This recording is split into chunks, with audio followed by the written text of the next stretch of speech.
2020 School Board Workshop to order. It is now 10:06. Will we stand for the Pledge of Allegiance? I pledge allegiance to the flag for which it stands, one nation, under God, indivisible, with liberty and justice for all. Good morning again, and thank you for joining us this morning for our workshop. I'd like to introduce our day's guest. To my left, Mr. Carl Persis, representing District 4. Hello. Mr. Ruben Colon, representing District 5. School Board Attorney, Mr. Ted Doran. To my far right, I have Mrs. Erin Lieben, our new agency clerk, and Mrs. Connie Spire, our agency clerk trainer. And next to her, I have Mrs. Jamie Haynes from District 1. Next to Ms. Haynes, I have Mrs. Linda Cuthbert, my vice chairman from District 3. Next to Ms. Cuthbert, I have Dr. Scott Fritz, superintendent, and I'm Ida Wright, chairman for this year from District 2. At this time, we have some guests that are joining us today from one of our favorite organizations, from our Florida School Board Association, as well as our Florida Superintendents Association. So I want to thank both of you for joining us today. And I'm going to turn it over to Superintendent Fritz. Thank you. We're very excited about today's workshop. This is something that as a new team, as we come together, having a protocol workshop certainly is timely, and it's coupled today with the second part of our workshop, which is my goals from now till June. So very excited. I'd like to ask Mr. Vogel, or Dr. Vogel, if he'd like to start off. Sure, thank you very much. Mrs. Sinkinson's going to lead off today. It is my pleasure to be here. And I do believe that this is one of the most important meetings a group can have when the new leadership team starts to form and get together. You know, you go through counseling when you get married. We're not here to counsel you, but we are here to help you understand what your expectations are, what the superintendent can expect from you, what the board members can expect from the superintendent, so where we avoid the conflicts that can happen very easily on a leadership team or in any kind of relationship. So I'm excited to be here with Dr. Vogel. We haven't done this in a while, but you know, you get the superintendent's point of view, and you get a board member's point of view. So you're getting it from both sides here.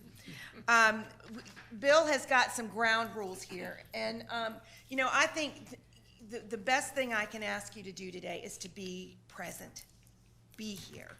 You know, not at work, just be here with this leadership team, because we're going to make some decisions together that are going to impact how you work together from here on out. And that's very, very important. But just make sure that, you know, that you listen when someone is speaking, and you're listening to understand, not to rebut. We want everyone to have a voice. Listen, I said, with an open mind. Stay on topic. That's something I have a hard time doing. Those of you that come to training at FSBA know I kind of get off track a little bit. But and be willing to reach consensus. And by, you know, being willing to reach consensus, sometimes that means we have to give a little, you know. And so be willing to give a little for the sake of doing what's best for the leadership team. You have a little folder on your point on the left side, and on the right side you have some handouts that we're going to go over later. When you get to the second slide, the agenda, we are going to add one little thing to your agenda, and that is going to come after the roles and responsibilities, and that is we're going to talk about some of your priorities. All right, so before we're going to share some of your priorities, and other than that, this is what we're going to kind of how we're going to proceed during the day. And Mr. Vogel? Sure, thank you. We can move to Oh, the first let slide. me get here, because I was trained very thoroughly by your IT person. Okay, from beginning. Okay, and this is, you know, Ruben always loves seeing my stay on track, stay in the lane, stay on your runway. He's already giving me grief. Not sure about the train trip. He's already nodding his head in the wrong way. That's funny. Okay, you wanna- So we've got, oh, he told me this, the agenda, thank you. Here's what your agenda, and we added underneath the roles and responsibilities, the strategic priorities. And then Mr. Vogel's gonna take us from here. Why are we here today? You want me to go Next to the slide? next one? Yes, Yeah. sir. As Mrs. Pinkerton said, I think this is one of the most important workshops. And I know you all have been in the leadership team for about 3 months right now, but the success of this school board directly correlates to the level of commitment by the superintendent to engage the school board members individually and as a board in the work of the district. And from there, we're talking about, I know you're talking about updating your strategic plan, through the strategic plan, through the goals, and a successful leadership team will enable Volusia to accomplish, I know the theme that Dr. Fritz talks about is Volusia on the way to an A, the Volusia way. And I think that's very appropriate. So we wanted to talk about why we're here and the importance of this workshop this morning. We'd like to start out, and I'm going to do some recording on the second slide. Oh, I'm going. And we talk often about the relationship between the school board and the superintendent. So let's start out, and I'm going to record what would an exemplary board relationship look like. And we're not going to take a lot of time on this, but I'd just like to hear from board members on what they feel an exemplary relationship among board members and superintendent would be. And we're only going to spend about 5 minutes on it, so we can just use words or phrases, but we'd like to get started. Yes. Mutual respect.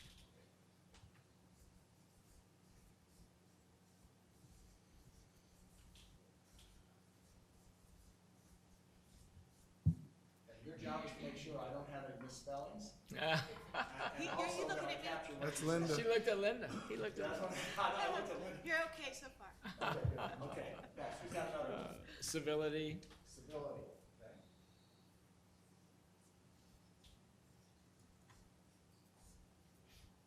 Okay, Communication. communication.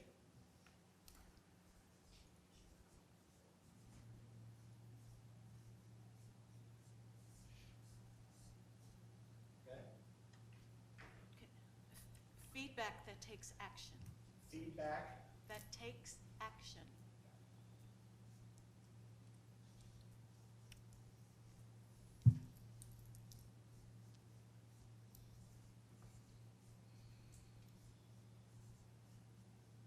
For my sake, will you expand on that? Just,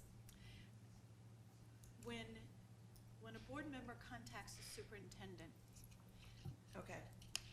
it's helpful when that board member receives feedback that's not just constructive, but also there's an explanation, and there's an action that takes place. It's just like, yes, I hear you talk and see you later. This is, whether it's mental, physical action, there is an action that is with that feedback. It's just not information, but it's like, I will look into that, I will investigate that. I understand, it's almost like saying, I understand what you're saying, let me think about it, and I'll get back to you after I talk to my Okay. people. There is action going on, it just doesn't sit there and go, well, okay, it's not what we do, I got it. so therefore, we're not gonna take any action at this time. I appreciate you asking for clarification, because I think that is very important. As a superintendent, I would actually make note of every single request I got from an individual board member or a board member, and I would go ahead and make sure I had follow-up with it, and sincere action with that, and make sure that follow-up is important. Yeah, as an Yes. English teacher who always has to explain, it's very difficult to take that explanation, put it into 2 or 3 words, so I hope you understand. Okay. Absolutely. It's knowing that follow-through has happened on the Yes. request that you have made, that somebody So has. good. Okay, no wonder you're part of the leadership service. Follow through happens. Yeah. Okay. Thank you. Support. Support. that we support one another. Mutual support. Yes. Evidence-based, process-driven.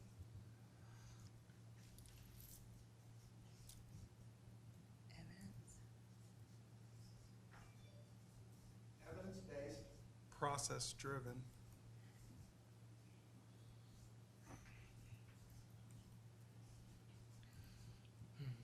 I'm gonna ask you to clarify also. So best practices. Okay, just and making sure. Best practices and processes in place, formally in place. Perfect. That our students are our top priority and that all decisions that we make are based on the best interest of, Students are the centerpiece. yes. Yeah. Students are the centerpiece of all of our decisions.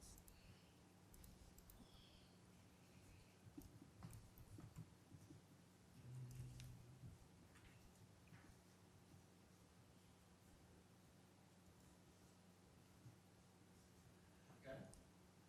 Honesty, transparency.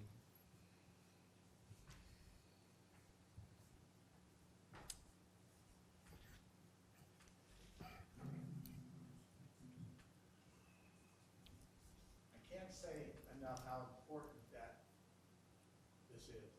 You know, whatever the situation is, you just have to lay it out there. And there's situations that we all have to deal with. Right. Do I really, want to share this, but with board, yes, you want to share it. So there's absolutely no surprises at all. So, that's- Both ways. sometimes I- No Both surprises. ways. Both ways. Sometimes I can't resist interacting, which I shouldn't do. Well, and I'm gonna interact with you and just say that sometimes in that honesty and transparency, you're gonna hear some things that you might not want to hear.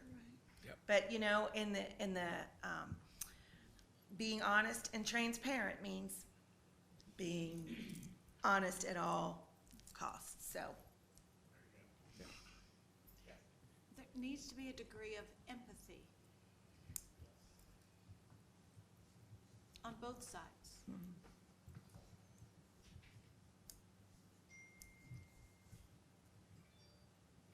Okay. EMPH. A- ATHY. No, EMPATHY. Yeah, he had a Empathy. empathy.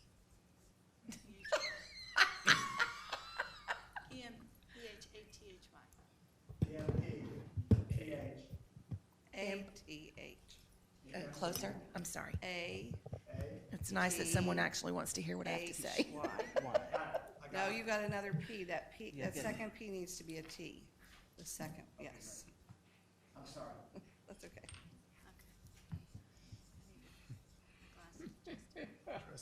Try sending an email. Teamwork. Teamwork. Teamwork, good. Yeah. Sending an email to 15 On both sides, principals. okay. Just tell me a little bit about that. Who said want- it? Oh, you said it. I would like to make sure that I respect his private time, that I do not call after 9 o'clock in the evening unless it's an emergency or on the weekend. I want to make sure that he's well-rested so he can meet the needs of the district. And that when I have a concern from a constituent, a teacher, something that's happening in the district, he would love to understand where that person is coming from that I'm reporting. And it's an awareness, it's not a sympathy, but an empathy, a feeling that I see where you're coming from, I understand, and we will take care of this. Because it's support, it's similar to mutual support, what Mrs. Wright said. But empathy has that feeling that you never forget you're an educator first. I really appreciate that, and there's one thing you said is that the superintendent, especially when you're first starting, everything is coming to you. And you need to have some downtime. You need to be able to kind of get away with it from it for a day or do whatever you need to do to do it, because every single thing comes on you.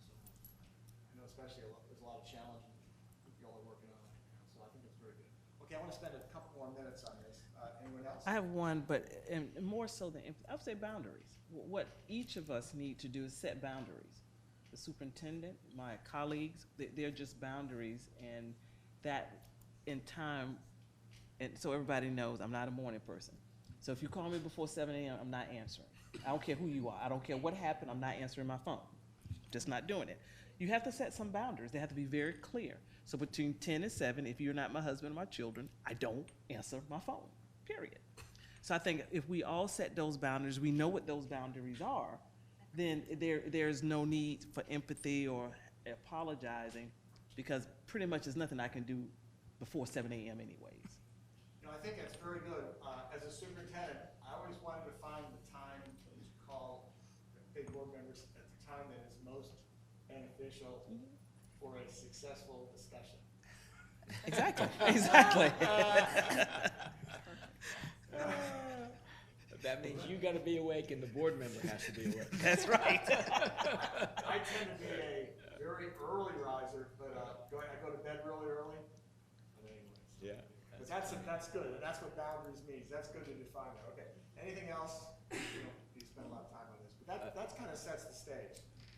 And we're gonna talk, We're going to talk about these. yeah, we're gonna spend some time talking about your boundaries and your protocols and communication and all of those things that you've mentioned, so that's perfect. This is kind of warm up. Okay, next slide. Let's see what we got. Okay, who is going to read the Volusia mission statement for me? You want to start? Did It's I, on the It's on the screen. I'm sorry? on the screen. Oh, thank you. Right. I'm still an old technology person's Oh, we're good. paper. I'm like you. That's all right. Yeah. Our Volusia mission statement. Volusia County Schools will ignite a passion for learning by providing a challenging, creative curriculum in a safe, supportive environment where students reach their highest potential. Okay, I always like to start out with this because this is the heart and soul of this organization. When everybody comes to work every morning, whether they're driving a bus or they are preparing a school for a successful day, or the people that are providing safety services, or teachers or administrators, it is critical that everybody buys into the mission statement and understands their role in making that mission statement happen. And I will tell you, it's so important to do that. And this is what builds commitment rather than compliance. We want to get away from those people that come into the job every day to pick up a paycheck. They come in there, whenever you start, and they leave right at the end of the day. We want to build commitment in the organization. What I always found, if you know your role and you know what your part is, your mission statement, and everyone understands the mission statement and their role, it's successful. And I know y'all got to work on a strategic plan, you may change it, but that's the current one we're working on now. Okay, what about vision? Ensuring all students receive a superior 21st century education. The way I always look at the vision statement is, if we got it right, if we did everything right, every student in Volusia County would receive that superior 21st education. You know, we're not there yet, but that's what we all strive for. That's what we're looking at. So I think it's very important. And I know when you start your strategic plan process, you're going to probably start out looking at those, make sure they're targeting what you want to do. Okay. Great. Right now, any comments or questions on those? Okay. Whoops. Back to you, Tina. All right, we're gonna just kind of start with, I want to ask a question. In your 3 months together, how's it going? Great. Good. Amazing, Real good. amazing. Real good. Amazing. Good. All right, so we want to keep it amazing That's right. and good after the honeymoon is Wait, over. I'd say better than good, though, but yeah, if I was, wanting to change anything or to make it better, that's the next question. I'm really into what we're seeing right now, see what the slides are and what the audience sees, what the audience hears, who's on camera, who's not on camera.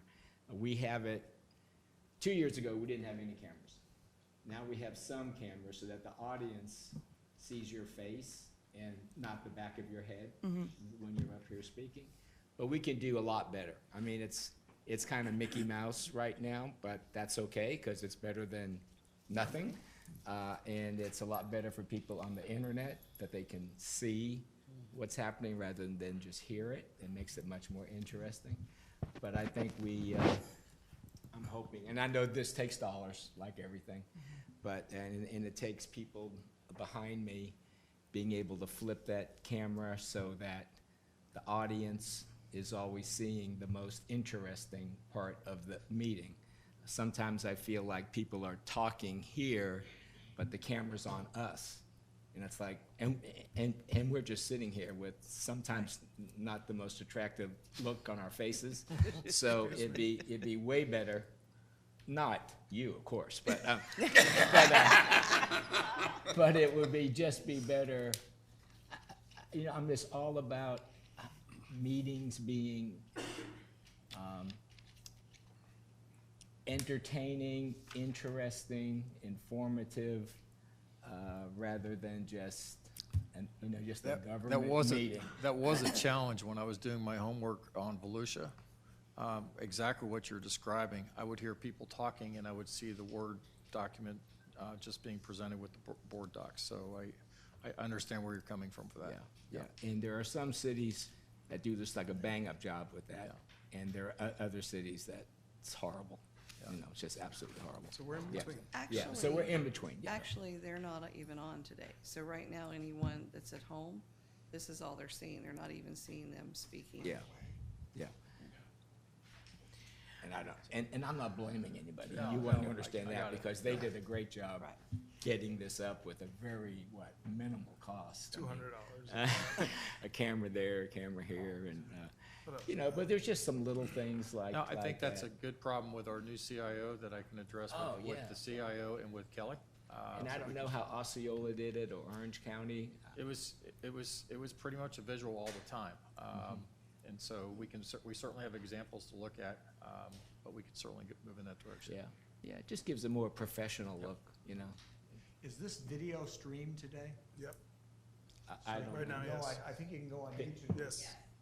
Okay, and good suggestion though, definitely. Ruben, go ahead. When I first got here, I just wanted to say, I love the way that you are closer together and not so far apart. That to me says, it makes a statement. Yeah. And that's the first thing I noticed when I walked into your boardroom was that, you were, together and can look across the way and speak with people and not have to, bend down. So that was, to me, something that was impressive. I do want to ask, where does the person who comes for public input speak? Right there. Right where you're sitting, Oh, where I'm sitting. Oh, okay. where all you were right. seated. Yes, ma'am. I was just And wondering. that's another thing that whatever we do, but there ought to be some direction to the public which chair to sit in, because the camera angle is also important there. I mean, all these things matter. And so you don't want the camera up their throat, but you want them to look in the most flattering way possible. So, that camera angle has to be right, and they sit in the right spot, and so they look good. That's true. Ruben, you have There's a yellow sheet inside your folder that I gave you. And that is an effective meeting checklist. We're not going to go through the checklist, but I think that, it's time, as we're sitting here and you're talking about your meetings and what could be more effective or what you would like to see. These are some issues, just like the camera issue. I know you mentioned honesty and transparency, which, seeing more than just the board docs label has a lot to do with the transparency issue. But there are some things on here that you just might want to, ask yourself, are there any of these things that we need to look at? Are there any things, is there anything that maybe we need to change? And like I said, these I'm not going to go through with you, but, take a minute, and you've got the chair. I don't know if you have any times where you meet together and you talk about your meetings, or, how you would like to run your meetings, or how your meetings can be more effective, but it just gives you the opportunity to say, all right, what do you think about putting this in place? If you have a suggestion for your chair, it's talking those things through so you can have the most effective meeting, that when people tune in, they feel like they've seen you take care of the business of the district. I'd like to maybe talk a little bit about, with a new superintendent, what kind of process do you have for preparing the agenda? Okay. And, you know, how does that come together? And then what about are board members aware of what items are coming forward? What kind of communication lines go in that route? So we have an agenda planning meeting. We'll have one today for our next meeting in 2 weeks. And we'll go through what the district's proposing. So it's myself, the superintendent, cabinet members, our attorney. And we'll go through that. We get to have opportunity to discuss. I get an opportunity to ask questions based on some of the things that they may feel we want to bring forward, or we give them items we know we want to discuss. And during the agenda meeting, if there are items that I'm not clear about, normally I would ask the superintendent to have cabinet make sure they either bring in supporting documentation or contact each of my colleagues individually, because if I know if I have a question, I'm sure they would too. And so that we're very clear before we come to that meeting in the event there's an item that needs to be pulled. If my colleagues, once they go through the agenda, because normally it's published a week before or so, they will contact the superintendent to, if they have a question, to address the question or, you know, request for the item to be pulled.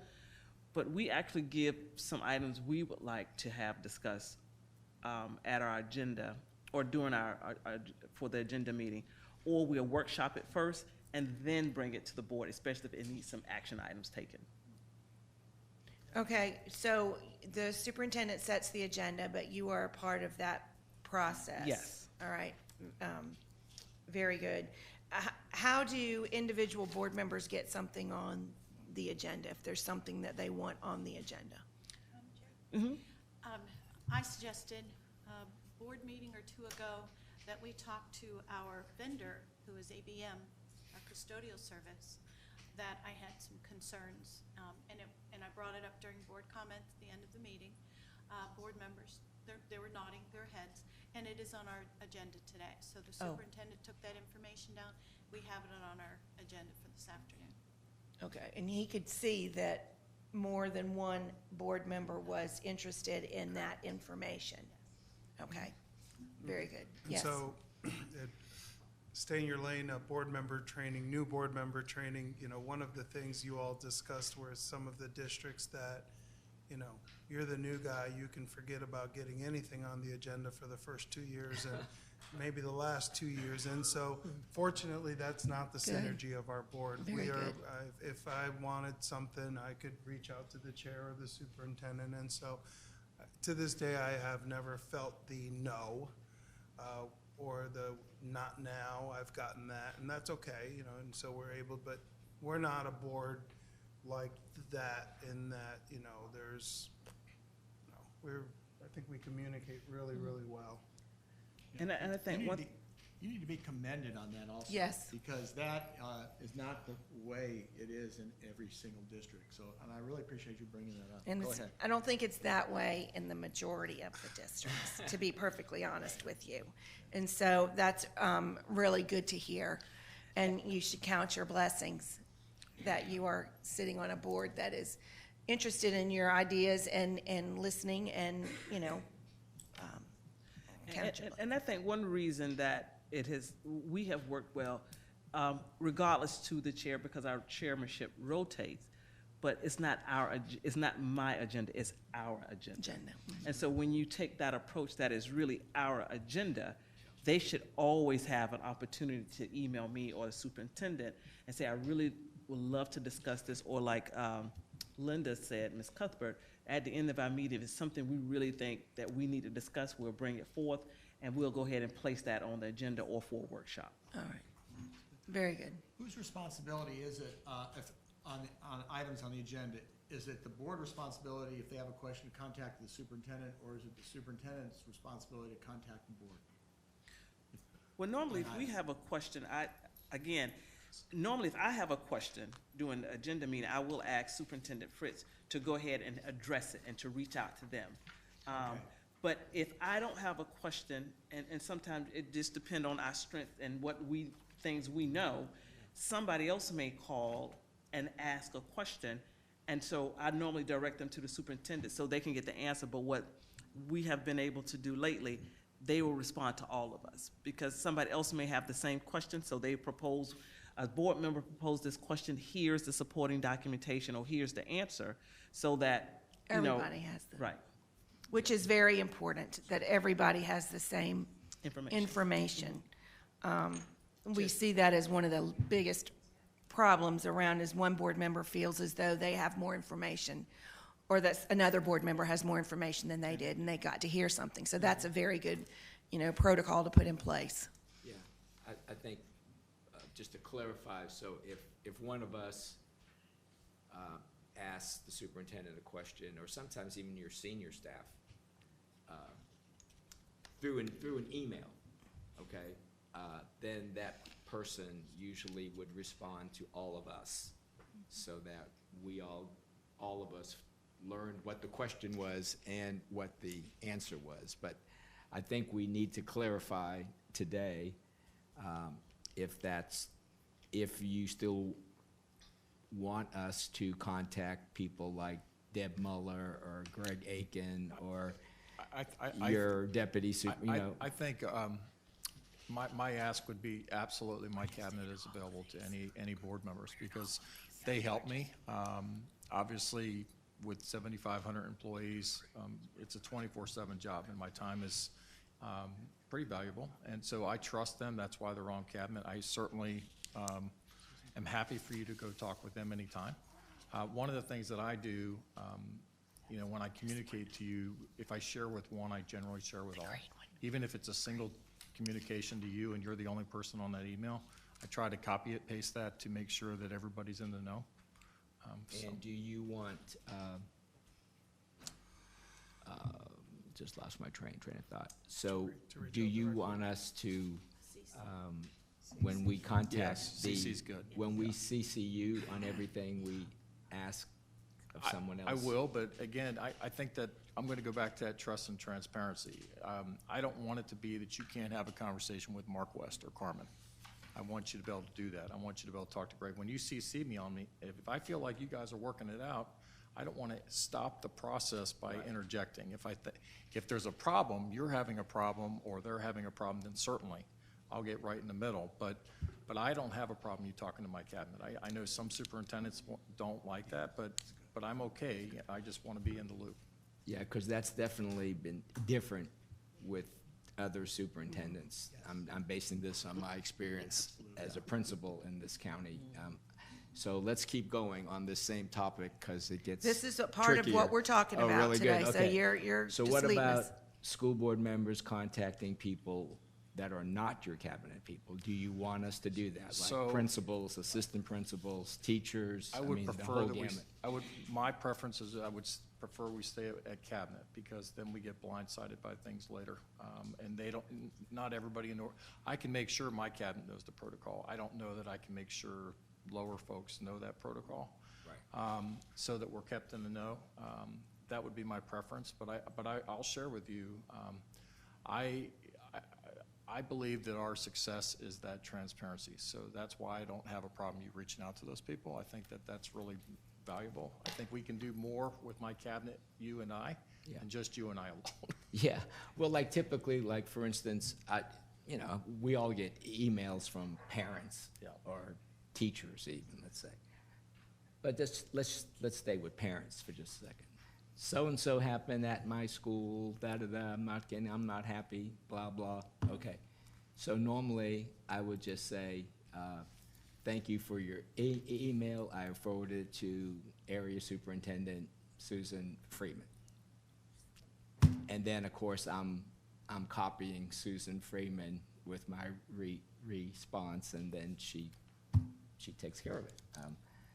So that's what I've done, so that the parent knows that I'm not blowing her off or I haven't taken any action. But now, if is that what you want? Or- I'm fine with that. Okay. Again, I go back to, I go back to we're a team. If they're on my team, I've got to be able to trust them, like you have to be able to trust me that they're going to handle that. I don't mind you ever copying me on that, so I can Okay. follow up to make sure that that's taken care of. But I have no problems with you talking to the leadership in any way and handling that, because that's exactly what I would have done. Yeah. I would have done the same thing, because that's why we have those folks to Yeah. handle those problems. Comment on that. Go ahead, Mr. Go ahead. So I'll post another scenario, and we actually dealt with this recently. So an issue at a school where sometimes with the principals, you're the superintendent. That's El Grande boss. And so, and we've had this discussion, I just think for the benefit of all. And so I was able to, and of course we spoke about it, to, write to Patty and say, Patty, this is what's going on here. Would you find it appropriate to go ahead and add the principal at that time? Or is that something that Patty can decide then? Usually for me, Yeah. it's FYI, see below. I tend not to say much besides that. I would prefer the communication be with the cabinet. And that's my preference, only so that we can handle that, because obviously if they're on my cabinet, I have great faith in them. But there's a spectrum where principals are at. And so I think for them to understand the way of our work, I think keeping them focused on the work at hand is pretty important, and not having to deal with the upper echelon. They're very used to dealing with their principal supervisors, so that would be where I would prefer to keep it. Just a comment on that. I think that's a very good practice, what you've talked about. And one thing I heard, as a board member, when I refer this to one of the cabinet members, and as Mr. Persis said, and Dr. Fritz, some superintendents say everything has to come to them. And I don't agree with that. I think the cabinet is the contact. But when a board member refers, I think I heard that if Mr. West in HR is dealing with it, and it comes to the board member, then the board member gets the follow-up on what happened. And then the board member can contact that parent. See, the question is, Right. the board member, the parent has to know that you at least Took put it some in the action. chain to get Yeah, some yeah. action. Well, it goes with Linda's follow-through. The What follow-through, has been right. the Right. how have we followed up on your concern? Right, because what happens is then the board member sees the parent at an event and says, what happened? And the board member says, well, I referred to the superintendent, but didn't know what happened, so he couldn't relate it to it. So I think That's probably what's closing not that- happening. That I would say that I don't know for sure, but Right. I'm not sure that you're getting the follow-up once it's handled. No, So- we're not. Sometimes, but I would say not all the time, because the best thing, there's tricks of the trade, but when I was on the county council, let's say, and there was a problem, someone didn't get their trash picked up. And so I would contact, thank you for making me aware of that, and I'll forwarded it to the public works guy. He tells me, oh, sorry about that. And he contacts me and he says, had their trash picked up at 5 o'clock. Great. Then I contact the parent after I know the trash has been picked up. Right. Contact, oh, by the way, did you ever get your trash picked up? Oh, yes, they came by. Oh, that's great, Good, bye. So, it makes them look good. It makes you look good. The parent, the customer's understand. happy. Yep. But, you gotta be able to have that system Yep. in place so that everybody is aware, and they make me aware when the situation is resolved. Then I can go and check back. Are you satisfied with the way this was handled? Oh, yes, everything's great. So, Dr. Fritz and I have talked about a tracking system too, that provides that follow-up on items that might come before the board or something too like that. So that's the key, your follow-up right on back to you. Absolutely. Excuse me, I'm sorry. Go ahead. So, talking about, the proper chain and like who we can notify and things like that, there was one thing, and it talked about the site visits at schools, that I actually disagree with, like a statement in there, but it kind of goes along with this. So we had moved away from having to tell the superintendent that we were going, we don't hide it or anything, and I've told him when I'm going to schools if it's over an issue that I've been asked to go meet with a teacher or something. But we go to school events on a daily basis, and if I have to run everything through the superintendent to get approval to go to, Well, and this is an older document, and state law now Right. says Right. that, We can't. that you have. So thanks for pointing that out. So I'll just make sure that's not there next time because, you know, state law rules. Because it's number 2 under the site visit agreement piece in the documents that were posted for us, which is Okay. another That needs to document. be changed. All right, I got it. And- Thank you very much. And I believe every one of us, when we go, we're going because they invite us, because we have all worked really hard with our schools to send us invitations to all the things that are happening. Sure. So that we can attend as many as possible, and it's just, that entire piece there just goes against what we're doing. How does that normally work, Dr. Fritz? If a board member, it seemed when, in my experience, the board members had my calendar, so they knew if I was gonna visit schools, and then if a board member wanted to come with me, that was fine. It seemed like the board members wanted to either go with the supervisor of the school, or the superintendent. How do you? This is a very active board as far as in the community, more so than even what I've worked with. Like Ruben has made a request, and we've gone out, and we could do this for others if they want it, but Ruben had requested to get calendar invites from schools, and I think Jamie did as well. So we just simply called the area superintendent at the time, and I said, make sure you talk to your principals about when you have an event at the school to send them. They may not be able to hit everyone. And they won't be able to hit everyone, but the ones that they can, they know about. And I think one of the concerns and complaints that I got when I first got here was things are happening in the district and we don't know. So that was a way to alleviate some of that. And we can do that for all board members if they want it. You just don't have to go. The thing is, I don't want school principals to assume that Mr. Persis is going to be there if he's not able to be there. It's an option. Yeah. And so we can certainly make that be our practice. But, for example, we have 2 events on Thursday night. And so today, I was scheduled for both of them. Obviously, I wasn't going to be able to be in 2 places across the county at the same time. So I emailed the board and asked if other folks were going. And so Carmen Balgobin, Dr. B, will attend one, and I'll attend the other. And so that's how we kind of do it. I will say that this is a very involved board, and we seem to make it work as far as getting to the events. When you send out the calendar invites, is that all schools or just in your district? And so what's happening now, and so one of the things, and like he said, I personally am very active in my schools, and so. All right, stop right there. Yeah. I just want you to stop. And one of the things, and you know what I'm going to say, I can see you nodding, but they're not, every school in this county is your school. And what you don't want is for people to hear you say, my schools, because they want to know that you are concerned about the students in every single school in this district.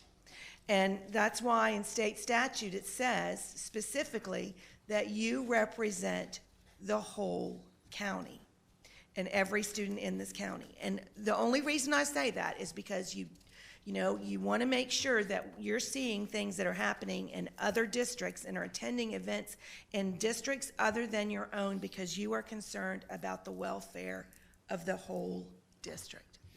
And I'm just saying I agree, and so I have no expectation that a school in Linda's district is going to invite me to go read.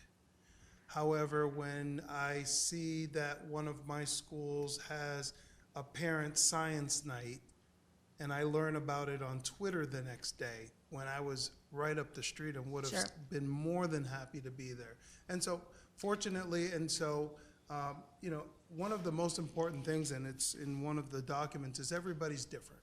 You're right. And so my principals have been great at starting to invite me, and I, most of the time I click maybe until I know exactly where I'm going to be.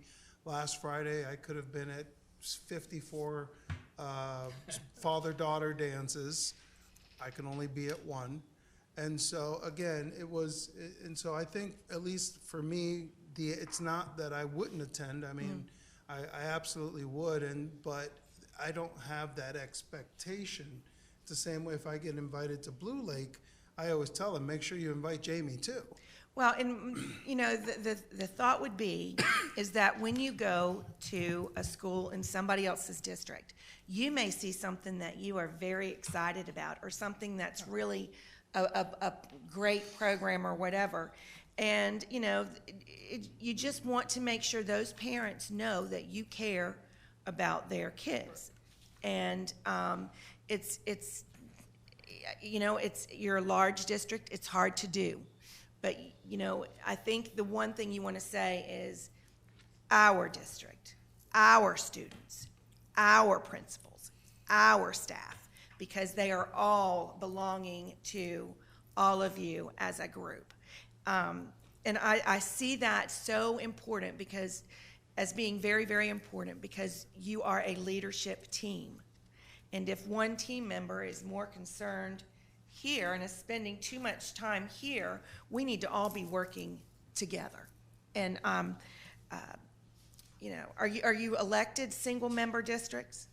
Yes. See, that's part of the issue, Right. is when you're elected single-member districts. You know, we're elected as a whole. The whole county votes for every seat. And so I think that sometimes lends itself to that. But, you know, I don't want to be the one talking, but I just say, you know, you've got, how many students are in this district? 63. Now, Oh, and so to flip this into a productive, thank you. again, it's one thing I would like to see is more centralization of events and getting them on our calendars. Example, we may get an email that says it's science night tomorrow, meaning, you know, a district event, you know, and it tends that we're getting them like 2 weeks out. And so these events have been planned for probably since the beginning of the school year. And so that centralization, and so we don't have, and correct me if I'm wrong, we don't have a board secretary. We don't have anyone that has access to our calendars to, you know, place events on there and do any of that. We're all pretty much independently our own secretaries. And so I mean, I don't know, I'll look around to my colleagues, but having, you know, someone, because really when I started, they said, well, we have a master schedule, so you can scour every school and you can see all of the events they have going on. And that wasn't a bad idea, except for the fact that the software we use for the master schedule doesn't speak to Outlook, so you couldn't say, okay, I want Add that this to your one, calendar. and that one. And so, you know, we really don't have a board office. Again, we use the superintendent's office as such. And it's always been the agency clerk, but not necessarily, like whoever the designee is, I give them access to my calendar all day long. In fact, I give them access to my work calendar so they could see both of my calendars and sort of have an idea, but at least be able to place things on the calendar, send invites, do that kind of thing. To piggyback on that, we have usually been going to your executive assistant, Denise Dietrich. We probably, to let you know, to see if you're available, appointments, whatever it may be, we may want, as you are reorganizing everything, you may want to appoint someone for us as your contact.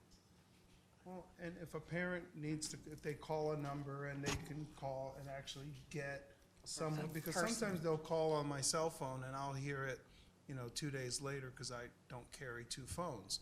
And so if they had a board office to call, they're going to get a live person to pick up the phone, to field the call, to decide, okay, I will certainly get your board member involved. However, this is something that Kelly can, this is Kelly's circle. So Ruben, you had a constituent that called. Kelly is on it. This is her department, whatever the case. And so that way there's a live human. But again, we don't have that central person. You know, when the gentleman from Osceola was calling me to give a great reference for our now superintendent, you know, the first email they sent me was, this person would like to set up a time to speak with you. And so I said, please have them call me. I mean, I'm pretty simple, I think. And so, but, you know, again, there was that formal process. And so having that person, I think, would be beneficial to all of us so that we're not going to the wrong person. Yeah, usually, when someone can't get a hold of us, they'll call the central phone number. For my area, it's 427-5223. And then the operator will just forward that phone call to me. And so we have no, it's Board kind of office. difficult to contact us. And I think And so you bring up good topics, and that's something we can talk with Human Resources, because as we go back through our restructuring and we're getting ready to have our audit, most districts our size do have a designee that is the board secretary or board administrative assistant. Right. For just that purpose, and most boards actually have a voicemail, not so much a cell phone, but where if someone called the district, they can leave a voicemail message Exactly. via the district phone, and we could always check our Or it voicemail. goes So to we your just, email. Cisco. And I think that's when you're talking about being transparent and you're wanting people to be able to contact you, I think that's a very good thing to discuss and put in place. I know in Alachua, we have 49,000, 47,000 students, but we did have a board secretary.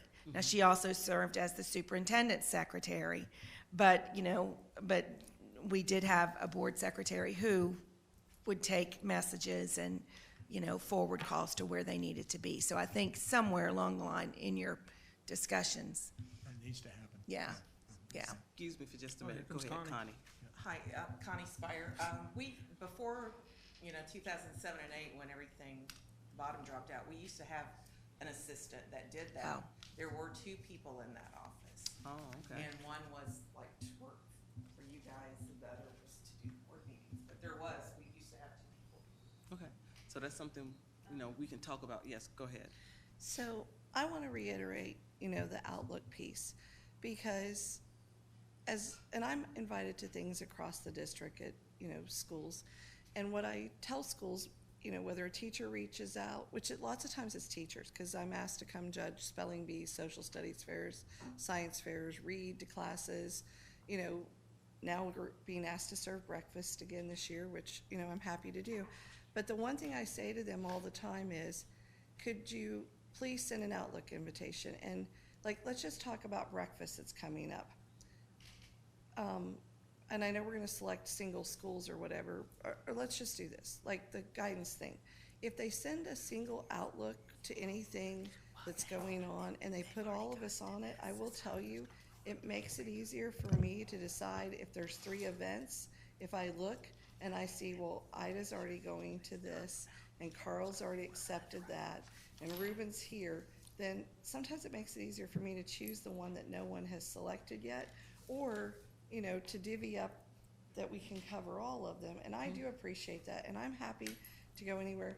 But I will tell you, when we just get emails with a bunch of dates in there, and then I now have to go create calendar invitations, and I don't know if the rest of you are going. And sometimes we talk to each other and just say, I'm going here, or can somebody cover that?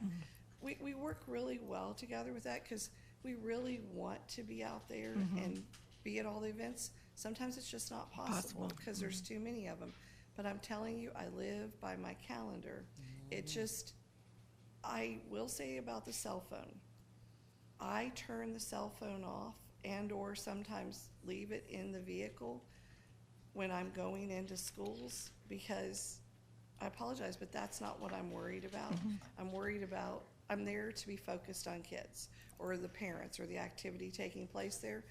So I tell people lots of times, you need to send me an email versus calling, but it would be nice if they could call and hear a person, because I don't live with this cell phone, I need to, there's 10 calls that have come in today, and instead of doing an event, I need to be on the phone talking to 10 people. Well, I just want to make sure I understand what everybody's saying, because it all sounds good to me, but I think what you're saying is you'd want for all these events that take place to be on an Outlook invite calendar. Is that what? Yeah, and what I've told people is, if I outright decline it, there's a reason why, and I'll write back nicely and just say, that's the same time, because they don't look sometimes at our board schedule, and I'm like, we have a board workshop that day, I apologize, Right. I can't attend.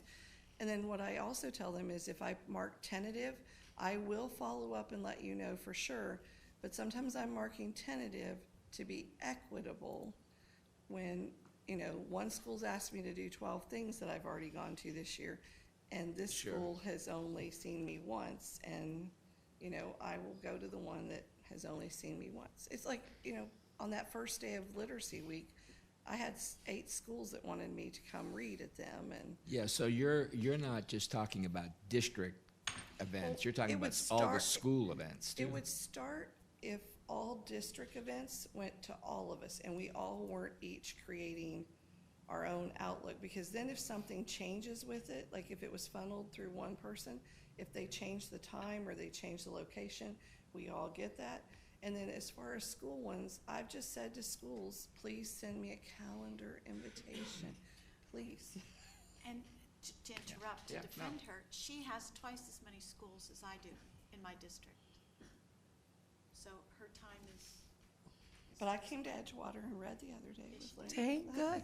Except her schools are all together. Whose? No, I have the largest geographical distance. Don't entertain him. Do not entertain him this morning.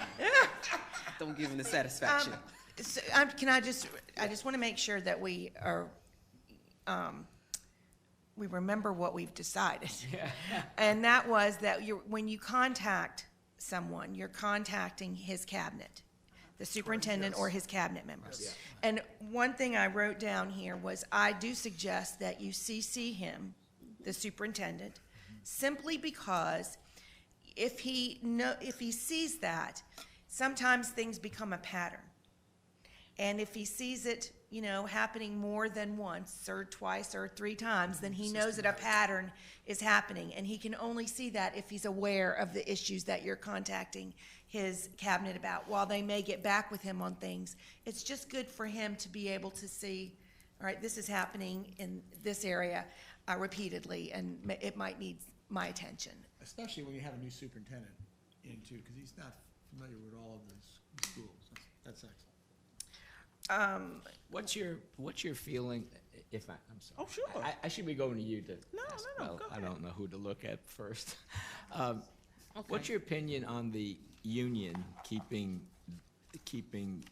the president informed on something? I mean, I want to get from you actually what you want us to do. Do you want us to have a direct relationship with the union president, or do you prefer I mean, that go through you I too? have my own relationship with the union president, and I've recently brought Mr. Weston to that because we wanted to make sure that we're doing things right with them. You guys are board members in the union, and you have to get along and work well together. I don't have a problem you doing that. If it's district business, obviously, I'd like to be involved in that because, I never want to overpromise, underdeliver, and I don't think you do either, so I think we need to be united in that. So, I mean, I didn't realize any of you meet with them. So, I don't. If I you don't, then, meet with them. that's your call. I mean, I think that's really a relationship with myself and them, but that's truly your call. so they do have a legislative committee, which is not, I don't think Elizabeth's It's ever their been. government committee. It's a government committee, and so I think they meet with us and other folks. But it's never been, at least in my experience, it's more of, hey, these are some of our concerns, not necessarily, which any citizen can do. Yeah, I think arguably. if you're at those are things that are certainly impacting our way of work, but they're not operationally defined decisions. Like it's not a grievance issue with a Right, teacher correct, or an correct. employee, right? So those are things that I certainly understand involvement. It's where it might be at your best interest not to get at that level as if there was an issue with an employee or an issue with contract language, things like that. Stay away. Yeah, so, Be careful. so I want our board attorney to speak on this a little. Yeah, let me, obviously, I have no position on any of this, but I do want to say, for the newer board members, you have not experienced a, serious negotiation because we did a 3-year deal.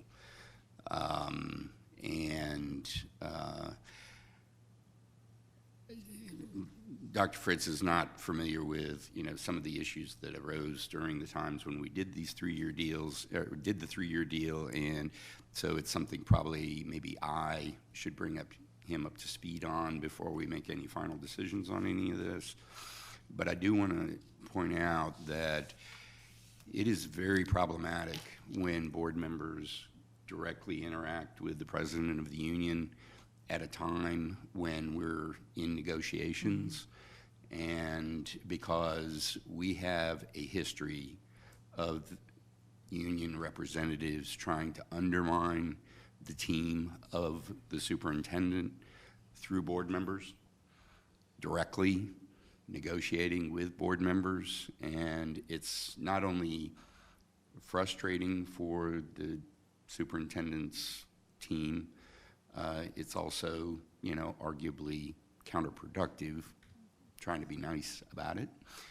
And so as we get closer to negotiations, this is something that I'd like to get Dr. Fritz up to speed a little bit on some of the history of that, and then have more of a conversation about that.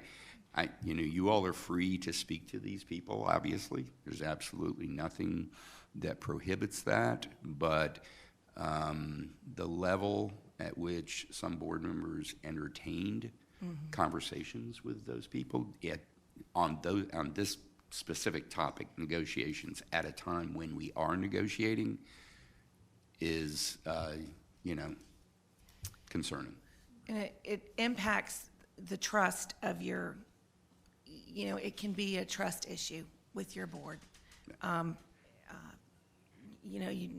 When you're talking about transparency, it's the transparency of negotiations also, but I would tell you to be very, very careful, because they generally always want something, and that's just the nature of the Well, it goes beast. it has gone beyond we want I'm something. sure. It is demanding something, Oh, okay. berating board members to accomplish some goal, and, so anyway.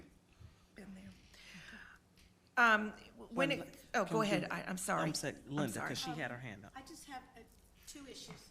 This was on the front page of the paper this morning, whether it was a very good article about our addition of Puerto Rican students from the earthquake, and I was very glad.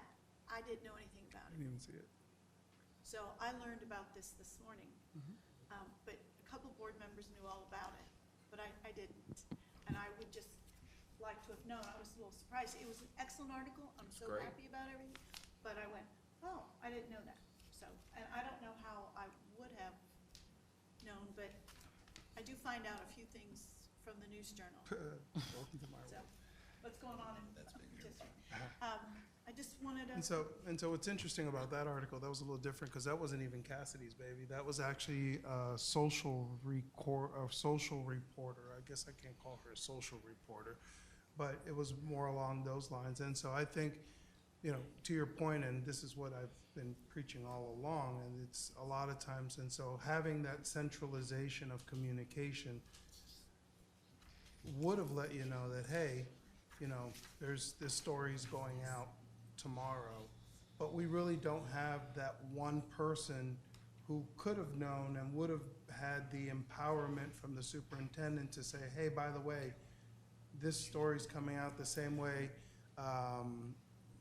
There have been stories on the other side of town that I learn about after it comes out, and then I'm like, well, where did this all come from? Well, And I'm we've not, been, I'm not and we, angry or right, upset and we've, no, about no, no, it and so at again, all. I think it's that I think that centralization, because when it's everybody's job, and this is true of any organization, when it's everybody's job, nobody does it. And everybody means well, so I think having that, so that if, there is a, public records request related to a news story, I'd rather see it, if we sent it to WESH, I'd rather see the report that we sent to WESH so that I can have known about it rather than hearing it on the news. So I think that speaks back to that centralization. Along the same lines, what do you expect from your superintendent when there is an emergency, when there is something, how are board members contacted? Are they all contacted? you know, what are your expectations, you know, from the superintendent, and what is the superintendent, you know? I think that's a big one.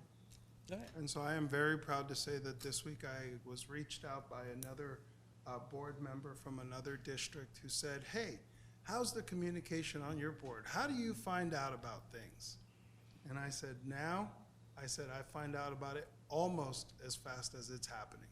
And so I've always said, I don't expect to be the first call, the second call, the third call, or the fifth call. Traditionally, we've always waited for the entire investigation to be completed as social media blows up and the news is reporting it. And so we're like, what? Be nice. Oh, sorry. And so again, now we are getting the community. So it was so nice to say, I don't have that problem, sorry. Fabulous. So, Yeah, our superintendent, but he has empowered our public relations guru to do her job, and she does it extremely well. So I told her, do not text me. It is after 10 o'clock. Don't text me anymore. It's too late. or 7 a.m. for 7. Jamie, did you have something? Sure. Oh, I'm sorry. Okay, I have a second issue, Oh. and I think this is an important one, and it's one we've had some difficulty with. And I don't know if the superintendent has set a policy for this yet. What do we do with citizens who want to have direct conversation with the superintendent and does not have conversation with the campus that person has a student at, or never contacts the school board member, but prefers to go jump over everyone and seeks only the superintendent's attention? But can I, Send that right to him. can I ask a question, though? So are you saying, because you asked a policy, because are you saying we need to create a policy? Or are you saying the superintendent, as it relates to his personal time, need to create a policy or set boundaries? Well, I think a boundary needs to be set. And I just want, I got you, so I'm gonna let Superintendent because Fritz, if it because, happens to one citizen, then it'll apply to all citizens, and we have to value his time and his boundaries. Okay. I try to be responsive to every parent that reaches out. There are times, just because there are only 24 hours in the day, and because I do have a staff to help me with that I certainly have them handle some of those. But I tend to try to reply back. You know, when I get comments or emails from teachers, I reply back very quickly to them. And it's not that I won't meet with families, I certainly will, but that time is fairly minimal. I have meetings that when they rise to the level that I need to deal with, I will certainly deal with those. But if it's something that I believe that staff can handle, I tend to let them do that. Because again, they're only 8 hours in the day, and really, you know, we work 12 to 15 as it is, but I have no problem meeting with them. It's just I don't meet with everyone. I do have to get clarification, because I don't want it to go away on the Outlook notification from the board. I apologize, but I want to make sure No, we get that's this good. right. This is why we're here. We have Kelly in the room, and I want to make sure we get this right. Is the board asking that, I heard decentralization, I get that, and Carmen and I are familiar with doing this. We will look at all of our events over the summer, and by August, be able to put out like spelling bees and things like that along the line, so that you have those dates already, and we can make that a calendar Outlook invite, so that goes out, so you don't have to keep track of the dates. But the individual band concert that comes up in Edgewater, do you want copies of that, Mr. Cologne, or Ms. Wright, or Mr. Persis? Jeremy, but Or again, Jamie? I appreciate those invitations, and however, I have no expectation that Edgewater is going to invite me to their concert unless Ida's singing. Well, I'm just saying, I just need to know, is that the expectation that to that granular level, that's not a centralized event, the board members want it for everything? well, what I would recommend if it's possible, and that's why I really am excited about our new CIO. It would be ideal if everything had a centralized calendar and we could go on a calendar A ourselves. district calendar. Exactly, and District pick calendar. and reply that, oh, I'll attend this, versus anyone have to do. It's there, you could click attend, decline, maybe, or you don't have to do anything. But if it's something you want to attend, you can click on it, and it will notify the principal that, hey, she's planning to attend, and everybody else could see. That would be ideal. And they do have systems like that if we had a centralized calendar, everything's on the calendar, and you could click on to see what it is, and if you want to attend, click that you want to attend. So actually what I was saying is all district-wide events. You know, whether it's the counselor dinner, the spelling bee, the all-county chorus, I would like for those to come as Outlook invitations to all of us. And then, as I said, we can see if we've got more than one thing, well, it's already covered. Because I do feel that at district-wide events, you know, at least hopefully one of us, you know, can be there Yes. to show support. Then as far as like the school events, like I'll use Edgewater, for example, on the day that they had for reading, they sent an invitation out to all of us, you know, inviting us to read. What helped me was to see, was there anyone else already going or not? Unfortunately, I didn't have another event already scheduled, so I was happy to go read at Edgewater. So it's kind of a mix. I love going and doing things on the school campuses. It's just easier if it's an Outlook invitation. And if they're, you know, if they're gonna, and Citrus Grove invited all of us. You know, lots of times all of us get invited, or sometimes just a few of us get invited. But I just want things through Outlook, and I don't expect that one to come out from a central point. It's, you know, if Stark's gonna send out,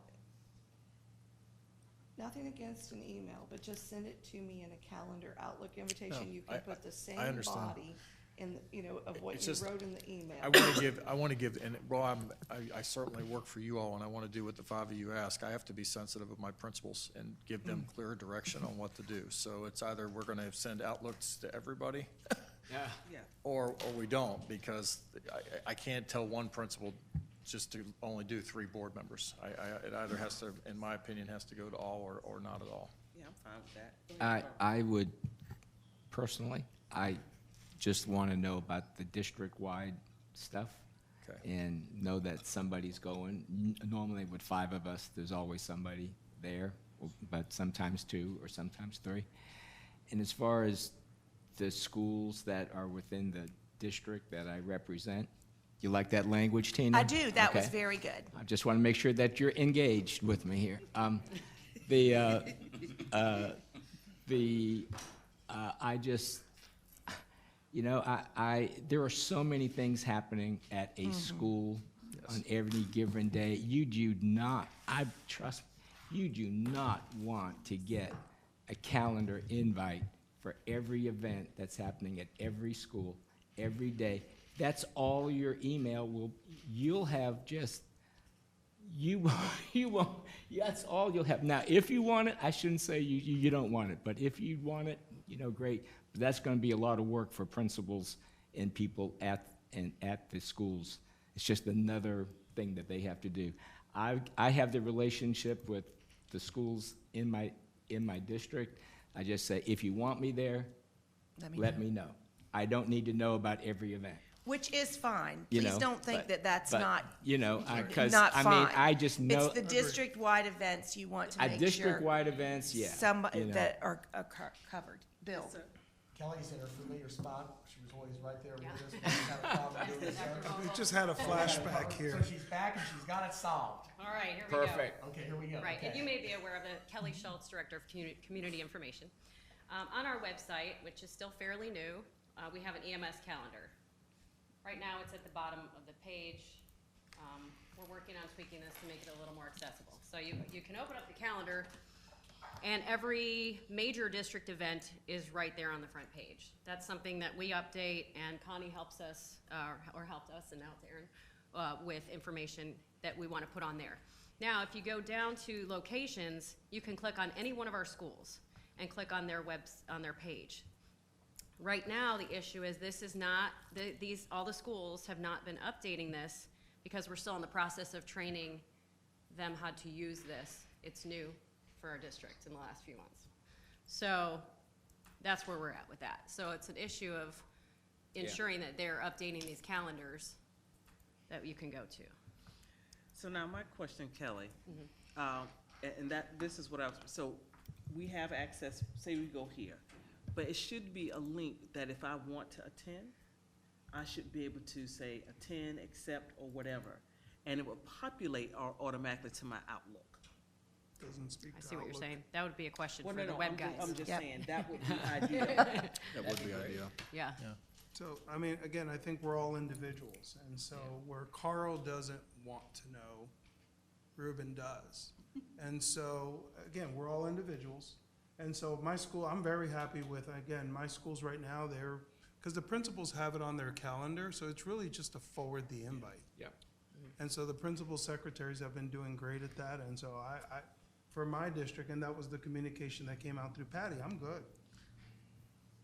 Okay. But yeah, no, this doesn't speak to Outlook, that drove me nuts. Right, I'm just saying, if it did, that would be helpful, because then you could go on here and pick whatever you so choose.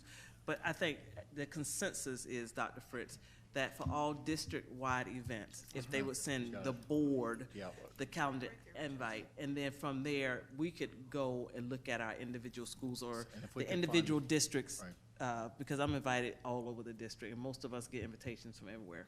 If they want us to invite us to something that's school-based specific, they can send us their own invite. And I will meet with Clint to find out if there's a way on that calendar to link it to and I don't know, have the technology to I don't know understand. that. But we will see, that way you can accept it Okay. if you want, so. And Madam Chair, I would say most of them are doing that now. I mean, we're getting a lot of that Yes. district invite. It's not, Yeah, but we get the spelling bee like a week before it's happening, Yeah. when we Well, knew that I'm it was- gonna just share with you, just being a former principal, maybe Ms. Persis could pop in on this, but sometimes things aren't set. I mean, I get 2 weeks out is a little rushed, but like the band concert in the spring might move. And so, while I'm gonna try to get them to be a little more thoughtful in how they set their events, there still will be those things that pop up that maybe we weren't necessarily prepared for. Just a couple clarifications before we move on. When we were talking about site visits, the reason site visits are there is because some people do site visits the right way, some people do site visits the wrong way. A site visit is not for you to walk around and tell the principal, this needs to be, I need this cleaned up here, there's a crack in the sidewalk, this needs to be fixed, so-and-so teacher, her kids are not engaged at all, we need to look into that. Those are unfortunately, those types of site visits happen, and so we have to kind of address what a site visit is, and it sounds like, that you like to be a part of what's going on at the schools, and that's important, and knowing that each event is covered, that's important.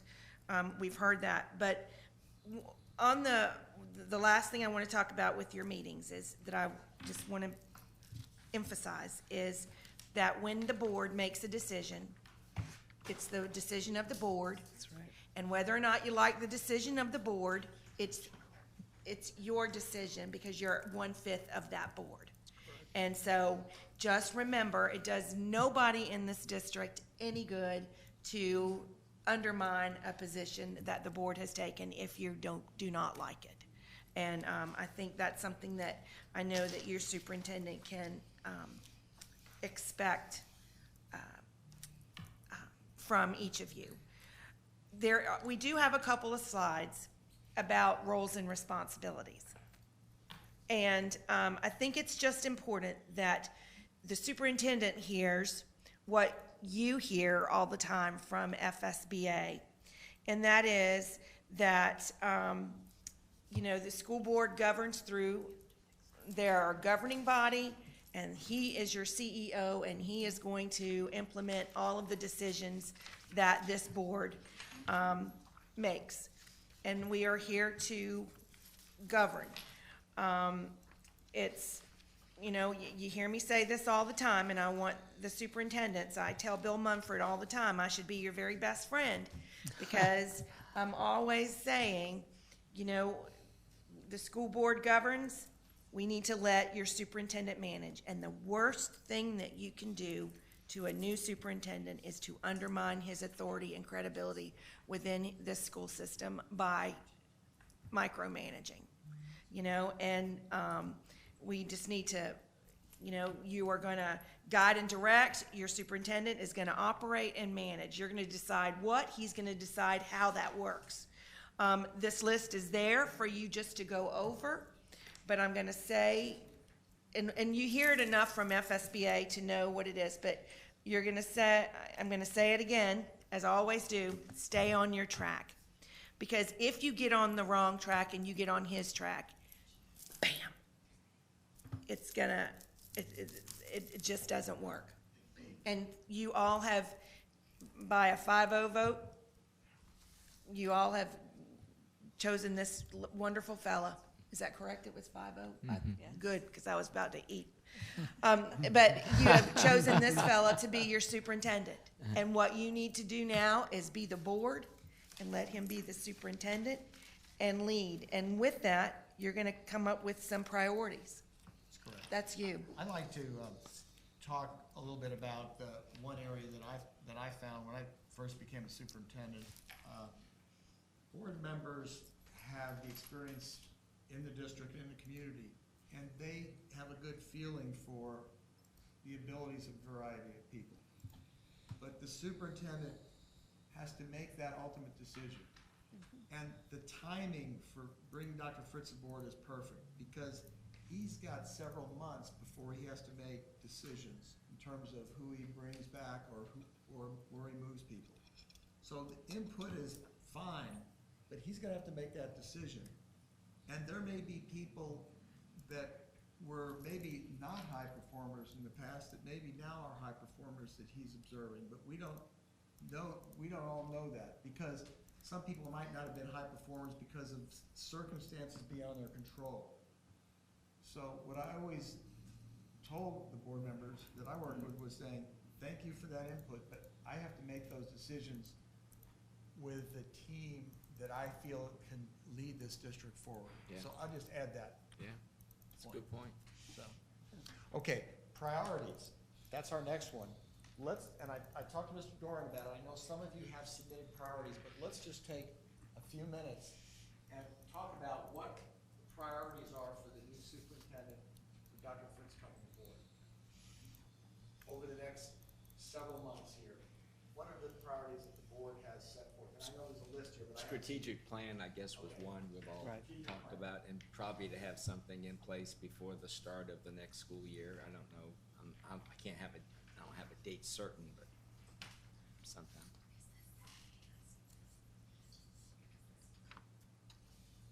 And I know this was something that we talked about when we did the search, and I believe Dr. Fritz has plans in place. Yes, yes, I do. Yeah. Under the area of human resources, I think a top priority for all of us is making sure we have certified teachers in every classroom when we start the new school year.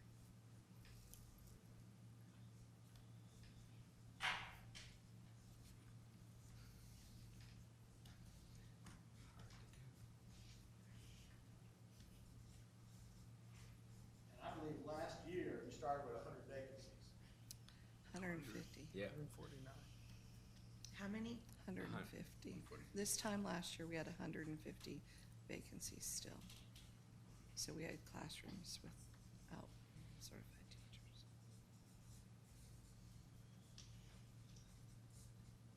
And timing for this one is perfect. We're putting a different hat on, and we'll be doing an HR study starting tomorrow. Okay. And Yes. further designed org chart, because right now our Org chart. org chart. Org chart, okay. And that is important too. Normally I would recommend, these are exactly the things that I would recommend. Organizational chart, strategic plan.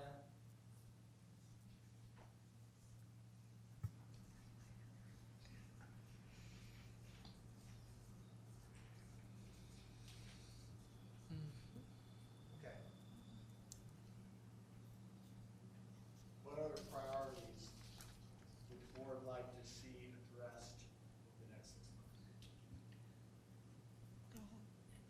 district support for our campuses. Our students and our teachers need support from the district. The district serves them. It's not the opposite. That social, emotional support.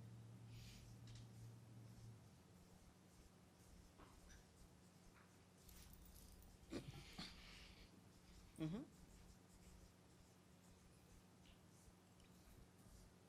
Right.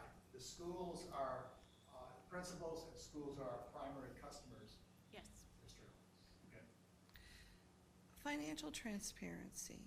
Financial transparency too. I was at a meeting last year when there was some questions about the budget. Yes. Financial transparency, okay. And with that financial transparency, I want it so that it's clear and understandable for everyone. You know, whether it's a principal that's listening to it, a parent, a community member. I just don't want the doom and gloom all the time. I want a true, this is where our budget is and this is how funding is being expended, because my primary focus is the money we receive is here for the education of the children. So I want to see that that's where the money is at. And that budget will reflect the strategic plan priorities. Correct. What other area? What about staff presentations to the board on items? Oh, I have a comment. Did you see something that I didn't? Well, he sat through a lot of board meetings back in the old days. So that- Old days. I'm gonna let Carl go first. I'll be the last to speak on that. Go ahead, Carl. You know, That was a brevity leading is question. appreciated. You know, I remember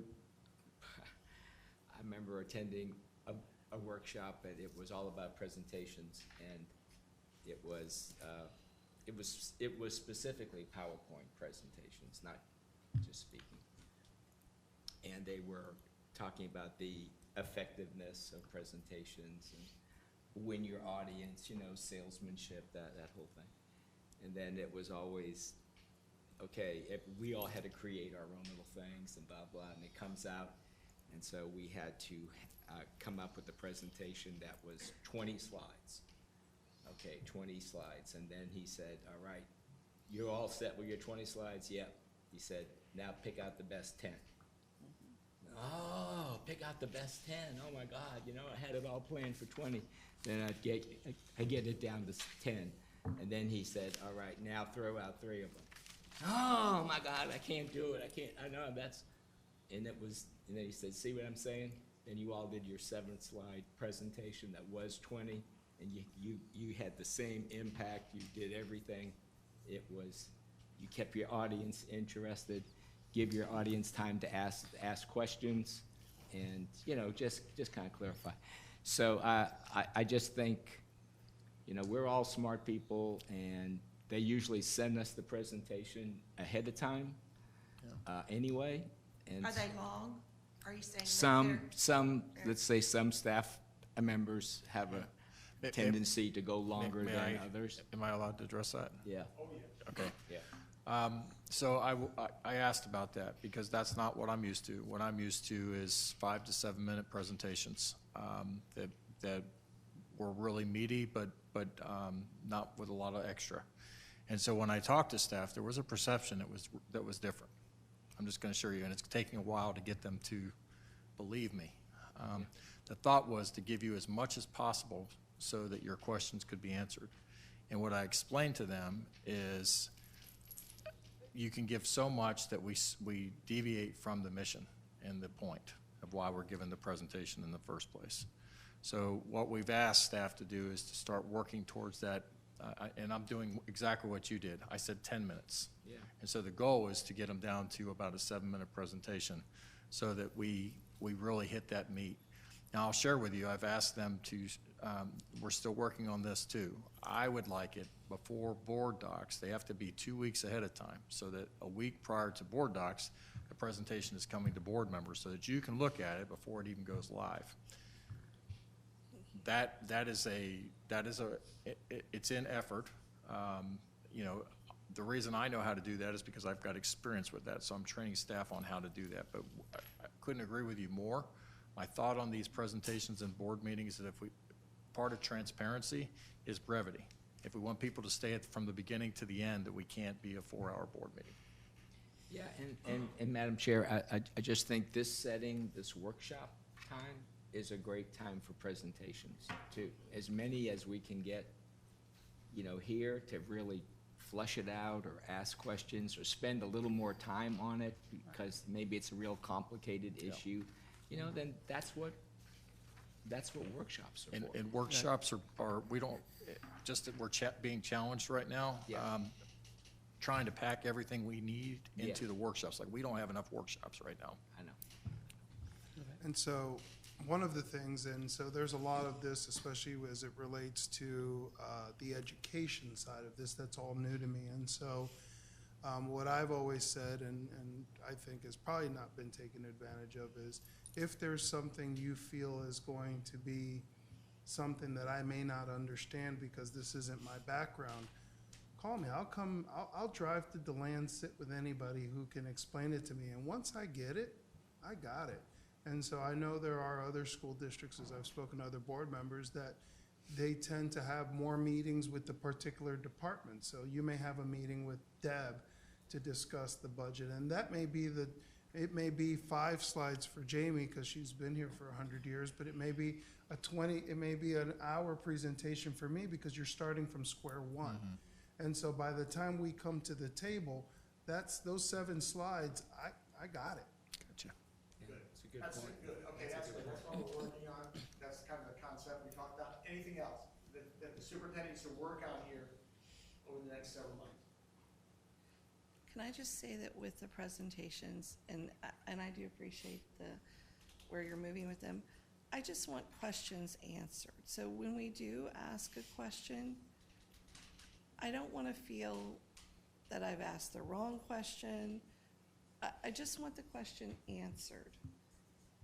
So I guess I want some transparency with. Is that during a Yes. meeting when you ask a question? Follow-up. It goes back to the follow-up.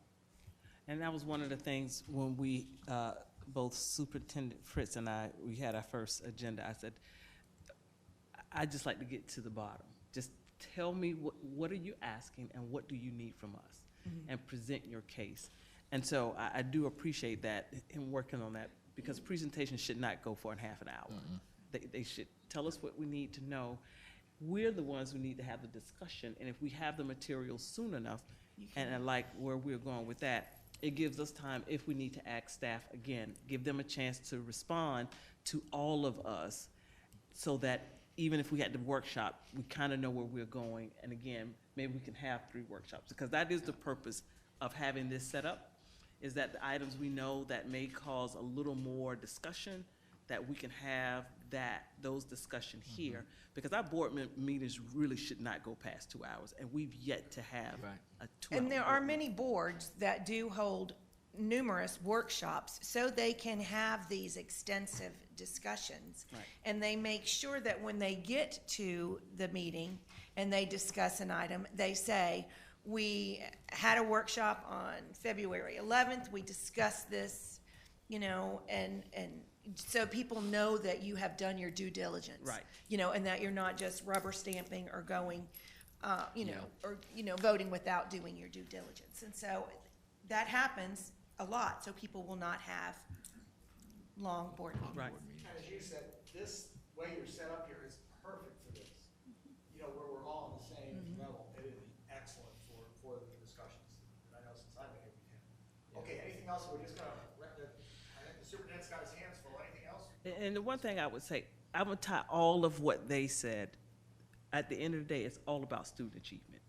Everything will tie back to student achievement.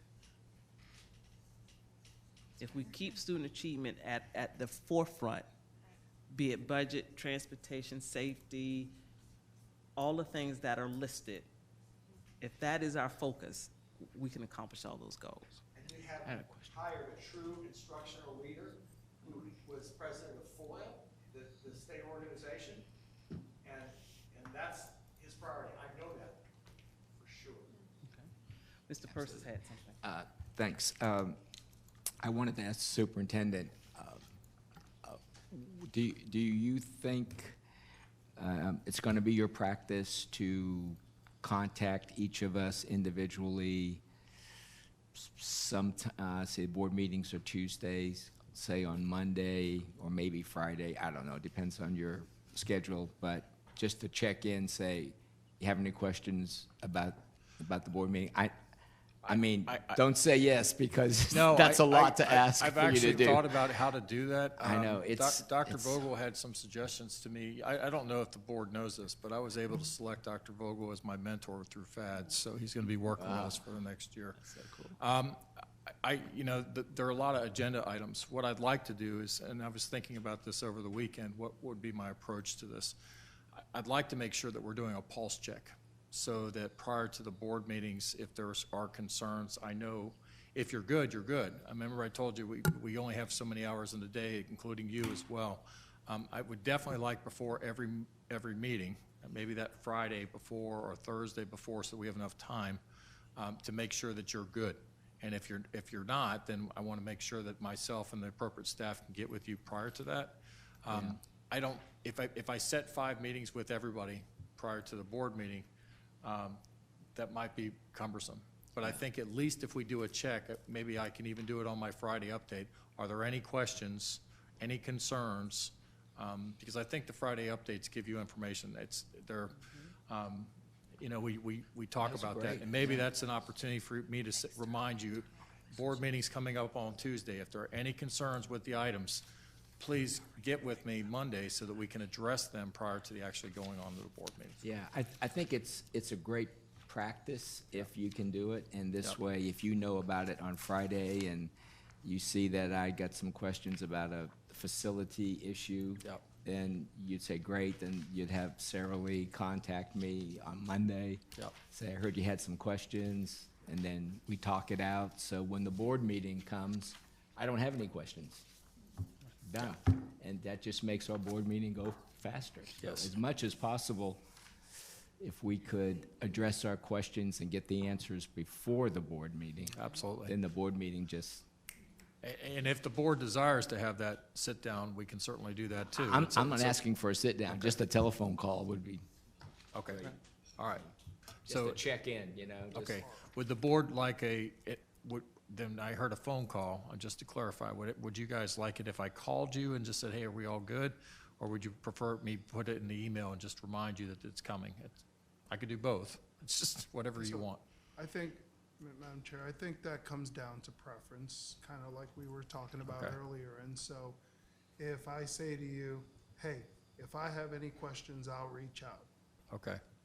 That's Ruben. Carl Okay. may want to call. So if each that way board you're member not- lets me know the preference. So then- arguably, you may schedule a Yep. 15-minute call with Carl, but you're not blocking off 2.5 hours. Fair enough. For So if I just get your preference and I know that, then I'll make sure that I go accordingly. Yeah, I just think, but I agree with you 100%, and I just would not want to set you up. Like, I don't call in, because, okay, so Carl's good with everything, and then the board meeting comes, and now I'm asking 25 questions, you know, it's like, I'll call well, you. how come? I'll call you. Yeah, all right, yeah. okay. I mean, One thing I think is really important with that is I think especially with the team working together newly, is that the communication is with the superintendent rather a staff. I know some boards have staff contacts or things like that, but until this team is lockstep on everything, I think it works better directly with the superintendent. Because the whole leadership team is not, superintendent's team is not pulled together as of yet. So I like this communication direct with the superintendent. Okay, any other priorities?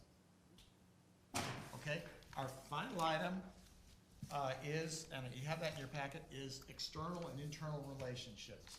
And there's a sheet in here, and we just want to do a check on these to see how we're doing. This board was very, made its point clear that the board is part of the community, not apart from the community, and that the relationships with the community are critical, sure. I'm gonna do something at the end. Good, I'm just getting great, excellent. prepared. And first of all, congressional delegation, how are we doing? Is that something that's addressed, or is that something, what I'm gonna do is I'm gonna go through these real quickly. If there's something going well, or the superintendent needs to spend more time with it? So I think we're at a crossroads there because we just hired our new lobbyist firm. Okay. And pretty much soon after session started, so they're doing a heck of a job in Tallahassee. Great.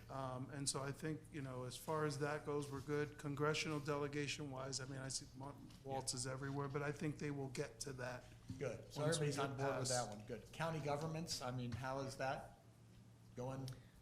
Well, does the superintendent need to reach out more to the county governments? Do you have a league of cities? Normally, I was thinking today we have the state of the county address and everybody's gonna be there except us because Yes. we're having this workshop today. But I did text twice. I text the county Chair. chair and told him, and he said, okay, you guys get a free pass today on that he would announce it. So. That's an example. So the reason I know about the state of the county is because I saw it on Facebook. Yes. Well, we got an invitation. Well, no, they sent all of us an They sent us invitation. an invitation. I didn't get one. And I Maybe- told them, a month ago, they sent it out, and I said, we have a school board Right. meeting. I They didn't did get not one. change And that. so again, having that centralized, So what I would say is check your Okay. block, because I always go look for things like that. It had all of our names, so maybe for some reason that was blocked by the district, but all of our names were on there Your because I junk email. Yeah, because replied. that didn't come from us. That Right, came came from from, a county right, person. it came from the county. Well, that's something future you can schedule, but you know that. And, But if you have a yes. state of the school, I know Dr. Fritz has some good ideas on that too. Municipalities, everything, Yeah, and we've met, we've had a chance to talk to Good. some of the, our mayors, and we're planning 2 more with the city of Daytona, and I don't think we've had one with Ormond Holly Beach. Hill. Have we had one with Holly Hill yet? I bet we will. No. Port Orange, we did, Deltona, we I'm did. thinking- That's good. Okay, so we know we have to do a couple over on the Daytona, Port Orange, Holly Hill side, so, You got Ormond that side, under so. control. No, and we've got the west side too, because I have numerous. Right, we do, but I'm saying we started on the west side. I think the only one we have completed on this side is South Daytona and Port Orange. You mean on the east side? Well, on the east side, not, Yeah. yeah, but I'm saying, I know we've done New We Smyrna, did New Smyrna. we've done Deltona, That's, Deltona, we worked. Time to come Deltona. back. I have DeBerry, Orange City, DeLand, Pearson, Oh, no, Lake we Helen. and- we have not done any of Yeah. those. So, those are things, I know the board members taking the superintendent around, there's a lot of those to economic development, I know economic development, they're looking at the schools, so I'm sure that y'all are probably working with them or starting to work So with them. what we would charge, what I charge on my colleagues with was taking the superintendent to either their Rotary or their chamber. We know that he's been engaged with Daytona, or everyone knows Jim Cameron. Yes. And so he's been involved with Jim Cameron. And so that is part of our duty as his leadership team, is to get him out in front of all of these people. Good, that's good. NAACP, law enforcement, the sheriff was my best friend. He's still our best friend. Good. That's really an important relationship. Okay, internal. Administrative staff, you and teachers, I believe Dr. Fritz has had some conversations with Mrs. Albert. A few. Quite a bit. Is VIEW the union? Yes. Okay. Yeah, Volusia United United Educators. Making sure. Right. Support staff, association there, parent groups, foundation, I believe. There's Futures. He's only been here 2 months, so. He's getting there. Scott reminded me it was 3. Yeah, I reminded Bill it was 3 and 4 days. I want every day credit. I will share that we're also doing, we're also doing focus groups. We have 27 focus groups set up. Whoa. We have 3 for each board members in their areas for elementary, middle, high, and then we also have some centralized with ESE, CTE, and advanced placements, and we also have some In addition to that, we have some, because of our work with the strategic planning group, that we've set additional focus meetings. So we're getting out there, and we're, That's awesome. yeah. That is fabulous. Busy. That is absolutely fabulous. Okay, good. That covers, back over to, Just to kind of wrap things up, FSBA, we have a governance model for our board members. And, you know, we govern through policy, vision, and you're gonna be working on your strategic plan, accountability, and that strategic plan, by the way, is gonna help drive your superintendent evaluation. So that strategic plan puts in place a whole lot that's very, very important for the functioning of your district. Community relationships we just talked about. Does anybody know what this fifth wheel is on our new governance model? Anybody remember? Policy, vision, accountability, community relationships, and Other duties as assigned. it's the board. It's why we're here. The board superintendent relationship. It is a part of our governance role to work with the superintendent to make sure that we're all focused, and remember what the focus is in the middle of everything, just as you guys said you wanted, is student achievement. There's another thing that FSBA added, or Tina Pinkeson added to the center of this. When you do all of this, when you are working and you are governing and you're working with your superintendent and you are governing and the superintendent is managing this district and you're focused on student achievement, what's gonna happen is your district culture is gonna thrive. You can look into districts across the state and see where the culture is toxic. And when you go back and you look at this circle, you can tell there are issues or why that culture is toxic. And what you want here is Volusia County schools for people just to be proud to say, my child attends Volusia County schools. I'm a part of Volusia County, the school system there, and I'm sending my kid to the Volusia County Public Schools. And it is because your culture is vibrant, you're focused on the kids. And I heard more today, you're focused on student achievement, but you're also focused on the mental and well-being of your students and just the student as a whole. And that to me is, you know, this is why we're here, is we tried to put all of this together for you so that you can work together to achieve the most for your students. And so it looks like you're in great hands here. Fine job. Yeah. I'm glad they didn't, Alachua County, you know, kind of, but you got the best. You got the best. Yeah. And I am just thrilled for all of you. And it's nice to see, and this is one thing I want to say, when you ask them questions, they just have a big smile on their face and they say, you know, it's going to be great. And We so got the right I guy. think that's a move in the right direction. That's going to filter through your whole system. So That's awesome. we are here for you no matter what issues you might have.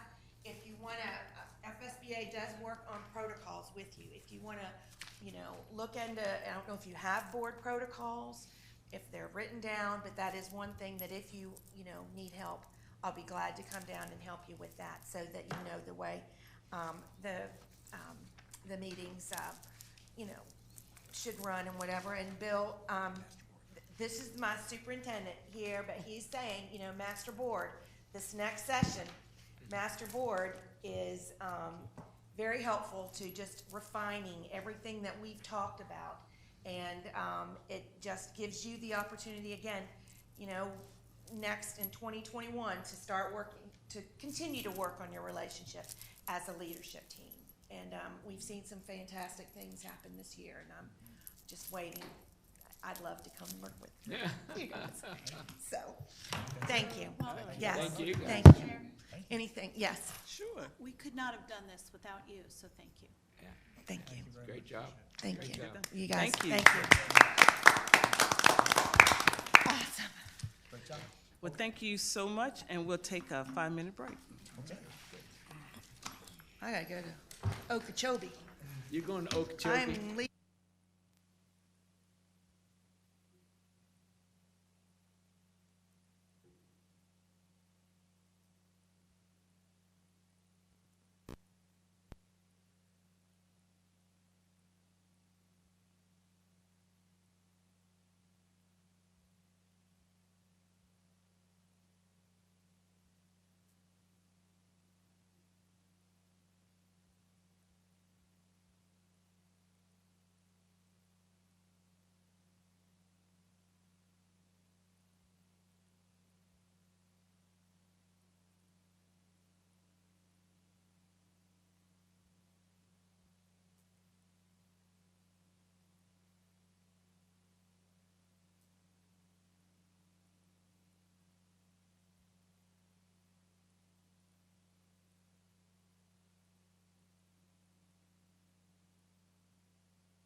Now we're going to reconvene for our last item on the agenda for today.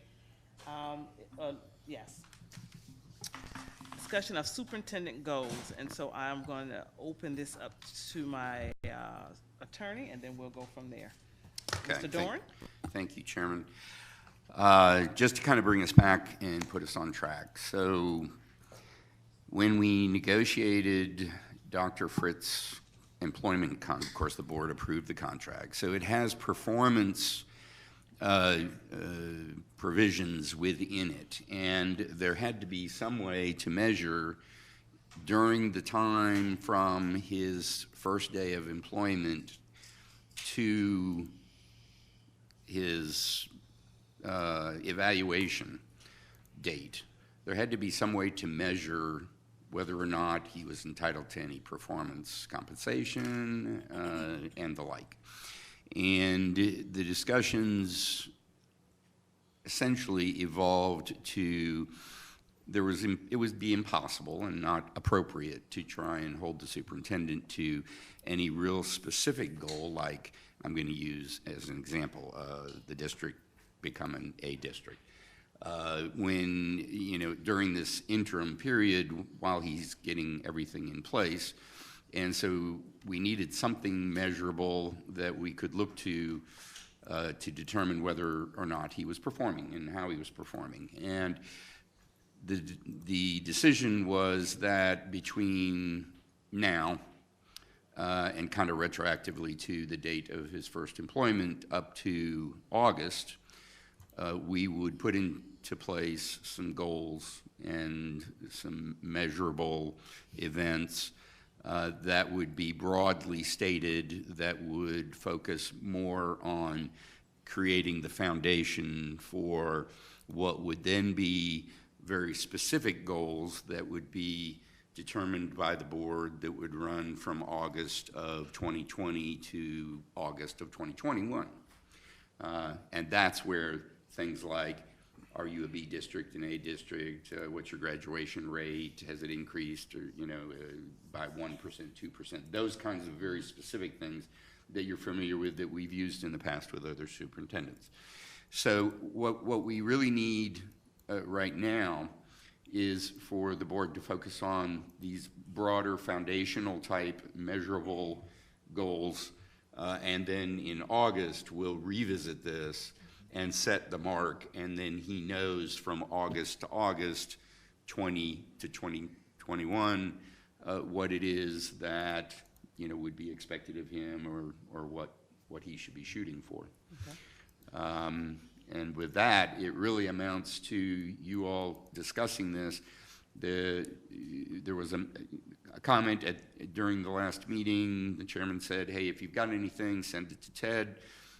He'll redistribute it. I did receive something from Ms. Haynes and Ms. Cuthbert, and you have that in hard copy in front of you. And so to the degree that we have anything in hard copy, that's it. I had, as you may remember, mentioned, do you want the superintendent to bring any thoughts? You said no. Do you want me to bring any other information? No. So that's where we are, and I will turn it back over to you. Thank you. Did we really say no to you? Yeah. Yeah. I will. That's okay. Colleagues, do you have any questions for Mr. Dorn? If not, we'll jump in. So we've had a chance and to review what both of you provided, and mine was only the strategic plan. So Carl or Ruben, did you have anything before we delve into these outside of what you see here? I think we touched on some of those at the last meeting with the priorities under that topic there. So I think those priorities should be in here. Okay. Mentioned. The only other thing I would want to see is before the end of this school year, I would say I'd like to know what the plan is for what are currently +1 schools. What are we gonna continue to have them, all of them, none of them, and if not, what is, like just want to get your thinking on what would be a more effective use of those dollars that were, and I'm sure before you make this decision, you're going to check and see, have we gotten the best bang out of our buck, paying all those people extra money? And now the flip side of that is getting input from the principals in terms of how do they see that if those teachers do not make that extra $7,000, would they continue to work at those schools or would they want to leave, right, Linda? So there's both sides of that, but I think as what, I'm just talking way too long about this, but as we mentioned 2 or 3 times earlier this morning, it's about what's best for the students. So what systems need to be in place to help those students learn, and if it's not paying, if it's not keeping them for the extra hour and the cost associated with keeping them there, then what's another model that you may recommend? And just, and I'll shut up after this one thing, is we talked briefly one time, this board did, about the impact paraprofessionals could have on kindergarten through 2nd grade, as we tend to not measure till 3rd grade, but we know a lot happens before third grade. So just like to hear what your plan is, probably, and I guess the teachers would want to know. Yes. And not, you need to tell us what is a reasonable time for that. Would that be like May 1st or June 1st or So April the 1st? contract states that we have to make a decision by May 1st, and Mr. West and I have actually engaged in some conversations with Elizabeth about not having data by May 1st to be able to make that decision. And so asking that if we proceed with this, for us to look at that date. I'd much rather have that FSA data in front of me. And as Ms. Albert pointed out, that's not the only kind of data we have. It isn't, but it's the one that counts. We have lots and lots of formative assessment data, but I'm going to tell you, the confidence band on those assessment data are wide. Okay. And so I'd rather go with the end result on what really dictates where our schools are at. So we are engaging in that conversation, because I really would want to wait until after May 1st if the board and myself recommend that we continue some type of program, what it would look like with which schools. I want us to be targeted. I want us to make sure that we're going after the schools that are showing the greatest need for that extra hour. Okay. So, thank you. And so I think piggybacking off of that, because we're talking about something that's measurable, I mean, it's really, I think that as we develop our strategic plan, that's going to end up being an arm off of that strategic plan. And so I'll reiterate what I said before, the strategic development of the strategic plan and also clear org chart. Those are my 2 things. Yes, I agree. Go right ahead. There's something that came to me since yesterday, and that was, well, 2 things. More emphasis on social emotional learning and support for our campuses. And we have had that answer from a lot of district departments that, well, we just don't do that, or we haven't done it before. I don't know, and it kind of ends the discussion. But we need to say, if I don't know, I will find out and get back to you. Or if we haven't done it before, that doesn't mean we don't have to do it again. So I think that change in attitude and culture will just explode our positive structure. So, and then the second one is, and this is more specific, have we looked, and probably this has to do with Dr. Bogovan, have we looked at what pre-K classes we have? There was an email that sent out. We have, what, four or five schools that do pre-K. What is our waiting list on those 4 schools? Would any of those schools need another unit? Should we expand pre-K to maybe 2 schools per district? Is that something we can afford? But that's where we catch a lot of our students before they start entering 1st, 2nd, and then of course testing at 3rd grade. And that is typically very difficult to put data to. But as a proponent for pre-K, I'm all for that expansion. If we could possibly look at that this year to see if we can expand that at all, but also to see how many parents are waiting to get their students into pre-K at these schools that already exist. Thank you. Just want to make sure, Aaron, you're capturing some of these ideas, right? Okay, good. Ms. Hanks? Okay, so I went ahead and typed up some areas, not saying we had to cover all of them, but, you know, just kind of to give a starting point, and maybe we would only select two. I want to talk for a minute about what Linda just talked about, though, all right? I am a proponent of early learning. I have a degree in early childhood. However, when you step into that, I have some concerns about how it's funded and where it's funded from. And if we don't, you know, if the state has not set aside the money, you know, if it's an unfunded mandate or it's a project that we step into that they have not designated funding for, then we end up taking the money from Peter to pay Paul. And I think what's happened in this district is that has happened. I mean, that's what's happened to some degree. And I think we need to sit down and have an honest and frank discussion about it, because we need to make sure we have enough funding to do what we want to do. I mean, it can be a great idea. It can be, we're going to become the largest, you know, pre-K site in the state, but at what expense to our other students?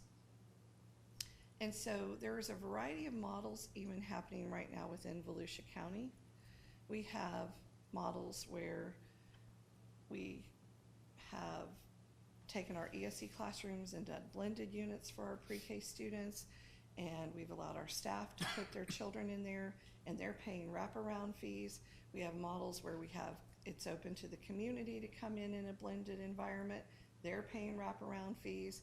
We have the Head Start being housed at our schools where there's no fees at all because Head Start is covering that. Then we have the Title I that has come in, and we've taken Title I funding to fund those classrooms. And by doing that, the federal government didn't give us an extra, you know, $3 million and say this $3 million is just for pre-K.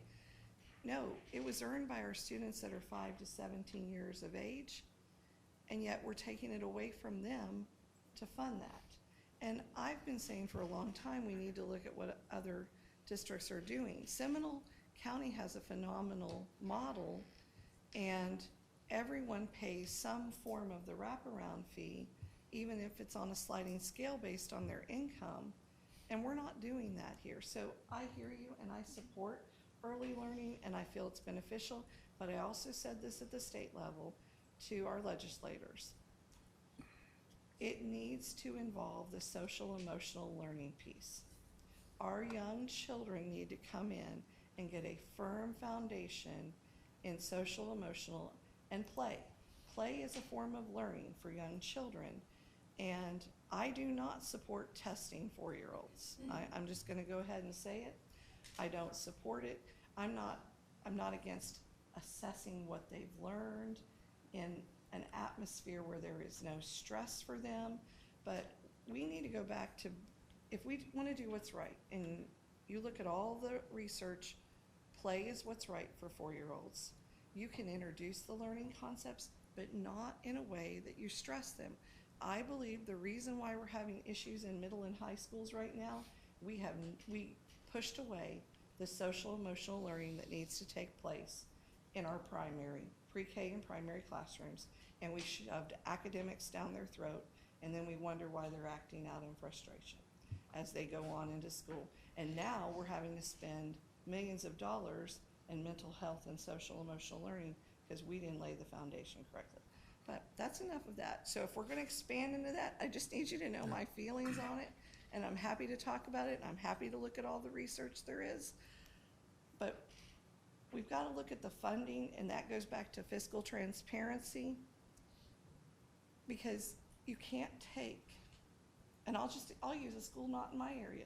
You can't take Turie T. Small and reduce the amount of Title I funding that is going into that school for kindergarten through 5th grade students, because we come over here and we open 2 more pre-Ks, but we shortchanged our K through 5 kids. That's my feeling. So back to this. Oh. I just would like to, I'm happy with whatever everyone else feels. I want teachers, I want certified teachers in the classroom when we start the school year. I can't say that we have to start without a single opening, but that to me is a priority. I want a reorganization plan that is streamlined, that everybody is qualified for the job they're in and they're doing their job. I don't like to see the inequity where you have someone that's burdened because they've got 10 things on their plate and someone over here only has 1 thing on their plate. I want some equity to that. And I'll be honest with you, I want a new strategic plan that says, the money is tied to what we're saying we're going to do and our focus is children. But I just gave you a variety of, and I think on board relations, we're off to a great start. Love the communication. And so with that being said, having worked on strategic plans before, everything, we set the direction for, like she said, we set the direction. So all of these things will have the opportunity to set as priorities in the development of strategic plan, at which point then he runs and he does the how. So I think we'll have the opportunity to have these discussions to, create these priorities. Should they be our today priorities? Some of these may not be our August, our first year priorities, but maybe our second year priorities. So we'll have the opportunity to do that. So I think we're. Okay. And so, again, mine was the strategic plan, beginning to set the stage where we can have the community involvement, where each of the board members can identify who they would like to help set up to be a part of the strategic planning committee, and that we do have that up and ready to go at least by August 1st. So that is and I think most of the things you're discussing really will become part of the strategic plan. But I do want to talk about the K4, K5 kindergarten, and the reason why, and I use Turie T. I believe if we use the resources at Turie T and have a kindergarten or pre-kindergarten program, if we can catch them there, we wouldn't have to expense so much money later on in 2nd, 3rd, and 4th, because again, that can be unique. I would love to see Dr. Carmen maybe provide us some information later about that. And the reason why I've seen throughout, and not just the state of Florida, places where kindergarten from 4, 5, and pretty much pre-first grade, they almost go to school year round. So that when they come to the 2nd and 3rd grade, they have that gap is really closed. And it's not for every school, it's for the children that need it the most. And so then from there, they actually just provide them support services where it may cost us a little money initially, but I believe if we could steer it early, that in 4 or 5 years, we'll be rewarded for some of the benefits of doing it now than later, because now as those children progress, we could save monies and put it in that program because we've caught them at such an early age. But that is something, I'm a big fan of that, but I agree, and we told our legislators it would be nice for them to help fund some of that because it is very important. So with that said, if I'm hearing, all of us definitely want the strategic plan. Some of what we see here are things that we can incorporate or have part of our discussion for the strategic plan. But his #1 priority for us now is to help us in the creation and prepare the implementation of our strategic plan by August 1st. Is that what I'm hearing? Yeah. Yes. Am I saying that right? Yeah, you're saying that fine. I'm going to be pulling a tape. Okay. And because this is an addendum to his contract, so I'm going to type something up and you guys are going to approve it. Okay. So I'm I haven't taken any notes because I figure I'll just pull the tape because I'll Okay. never get it Okay. right. But, yeah, so that's one thing. Is that the thing? The only thing? I would say yes, because everything that, now, and I want you all to chime in. I'm saying yes, and the reason being because as he lay out where we're going, it has to be very clear and succinct. And right now, just pulling out one or two things just to get to that milestone, I don't think it's wise. Let's do the plan, implement the plan, but the plan itself is meaty. And so I think that's gonna take time, and we need to get going on that. Yeah. That's my Okay. point. How do you all feel? Org chart's the only other thing I would add. But see, I would include that as part of, you can't do a strategic plan without understanding the structure of the organization. Without the strategic plan, Right. too. So I'm good with the strategic plan. Madam Yes. Chair, I agree, because as I myself sat down to think of the issues, and that's why I did mine in just a numbered bulleted fashion. These are thoughts, but all of them will go under a heading that Mrs. Haynes started to do. I mean, she was much more organized, where I was doing a draft, she was already at the outline, so I was doing my pre-write. So it's nice to know what is going through our heads, so that we can take those details and make them into our Priorities. sections, our paragraphs. Because without the pre-write and the draft, we're not gonna get to the final document. Right. But at least you have some idea where our positions are, what our concerns are, past concerns, that we would like to improve, because all of these are improvements. And so far, from what Dr. Fritz has been able to accomplish with some of the organizations' proposals, and some that he's already done, and the communication that we've heard, the visits he's made, the conversations we've had, have all been 100% improvement on my part. I'm very much in favor of what has occurred so far. Now, I don't know about Mark Weston. I'm only kidding. Just want to see if he was listening. I give you the credit. But it's very important that we mull this now, so by the time August comes, we can get started immediately and have our ducks in a row. Right, and So and I he do can, agree with we you. can communicate it to all our stakeholders, the principals, students, Mr. Persis, and then I'll come back to you. Anything you wanna add? I just to piggyback on what Jamie said, I just think a whole review on how we're spending our Title I dollars. I just think someone needs to drill down on that. That's $22 million, whatever Yes. it was last time. Okay. What are we doing with it? Right. Okay, all right.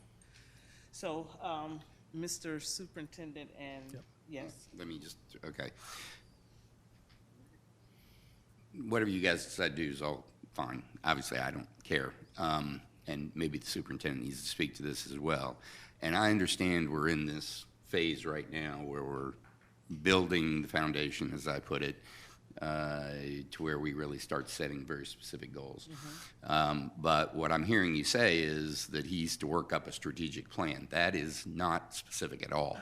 So when you go to measure his success in August, from his date of hire to August, how is he going to know if he's succeeding or failing if all you're doing is telling him to work up a strategic plan and there's nothing specific about that?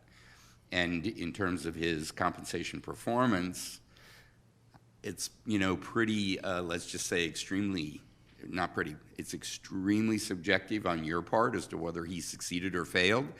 And there's no ability for him to evaluate whether or not he's making progress or succeeding or failing, because, or his argument could be and should be, you told me to do a strategic plan, whether you like it or not, I did it, I get 100%.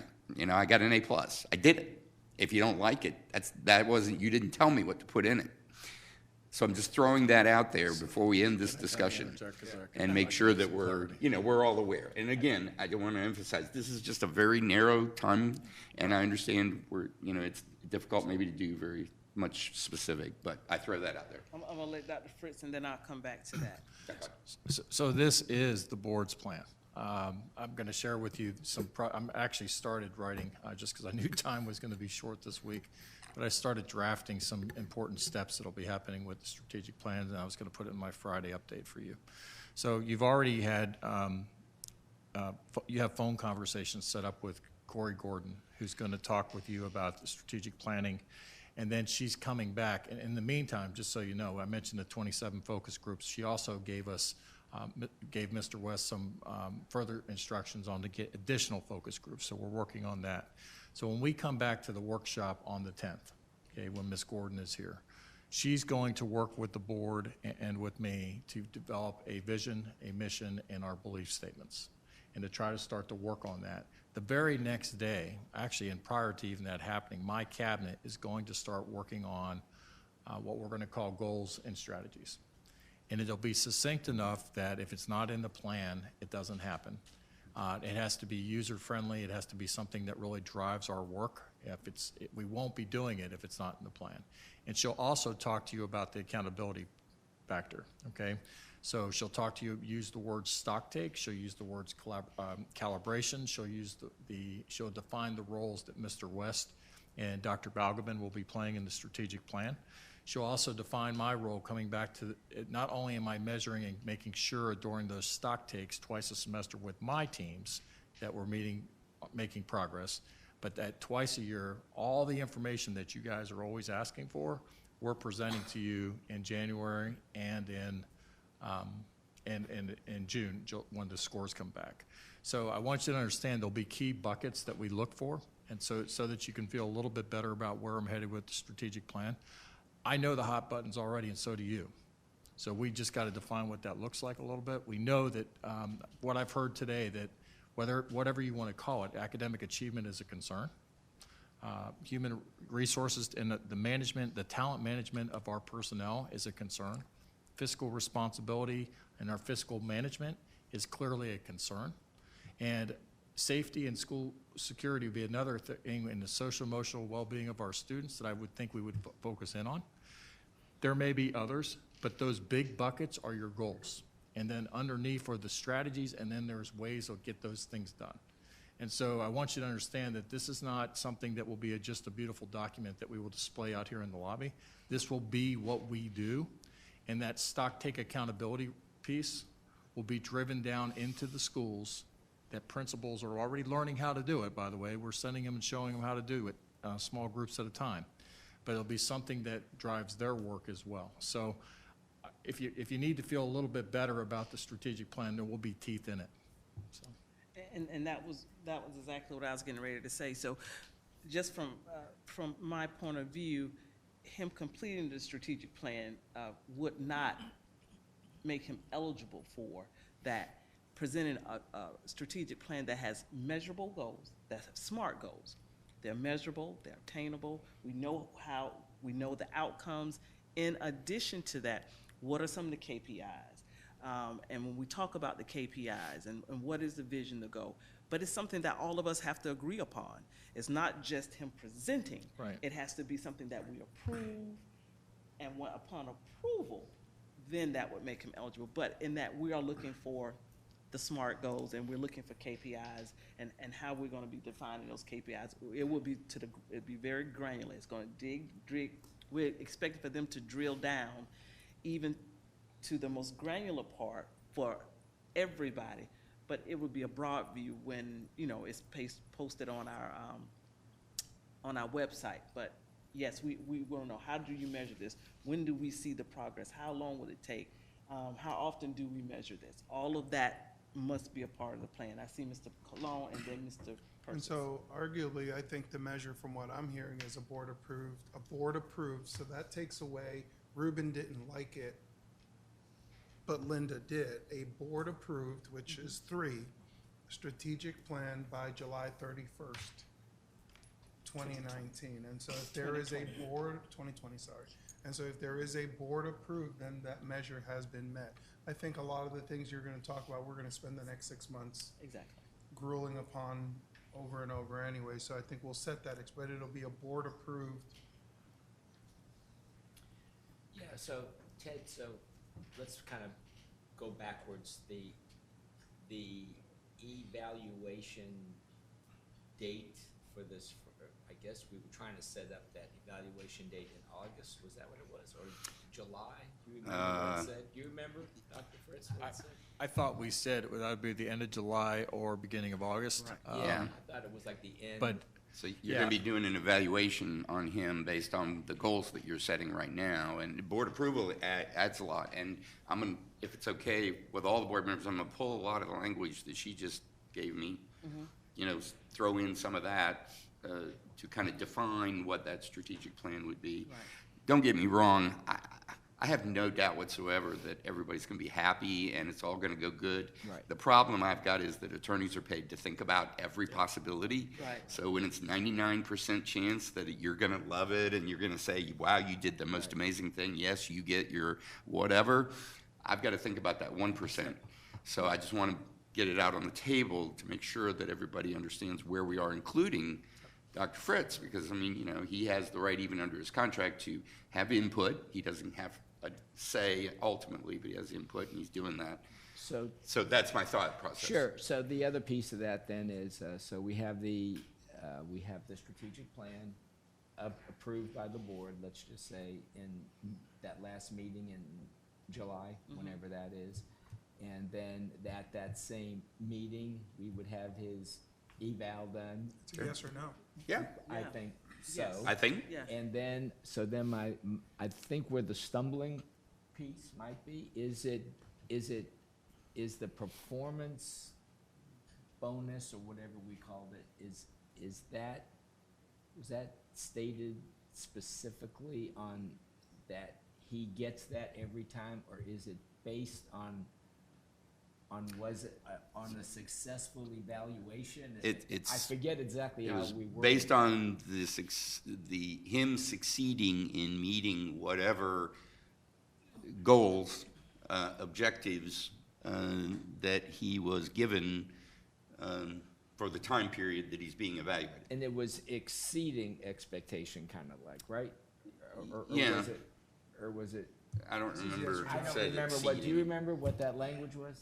I don't remember the exact language, I'm sorry. Well, I guess what I'm saying is if the goal, sounds like, if the goal is to have a board-approved strategic plan with all the things that we want in it, and he does accomplish that goal, then since that's the only goal and the only thing, does that mean that he automatically gets a performance bonus? And that's what I'm not sure of. It's What I kinda do odd. remember, what I Yes. do remember is we agreed that it would be a prorated flat fee bonus this time. Yes, Yes. so for this time, it will be yes, but then moving forward, that is when we establish, now that we have the strategic plan, specifics for the following get year. it. And I he get would it. have to meet all of those based on performance, data, and all Yeah. of that. And that's how it's prorated. Go Well, ahead. he wouldn't have to meet all of them, you would weight them. Wait them. Right, You what would I'm come just up, saying. if you have 4, you might say, this one you get 50%, this one you get 10%, this one you get Right. up to 100%, right? You Right. weight them. Right, so your understanding of it, Dr. Fritz, is the same, like, it was a Exactly, same as prorate, Ted's. Yeah. flat. Yes. And that's where something. the board could say whatever priorities, whatever weighting you wanted to get established for each Right. goal. Okay, Yeah. Right. okay, okay, I think I'm good Yeah, with that. now we're good. Okay, there's just one more. Between now and May, the end of May, beginning of June, or even June 30th, we will have our fiscal year finished. I would like to make sure we are still stable and our fund balance is okay. We're still sitting above 3%.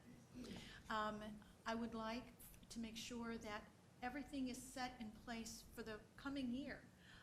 For example, aren't you looking at filling principals right now and checking out who's retiring and dropping?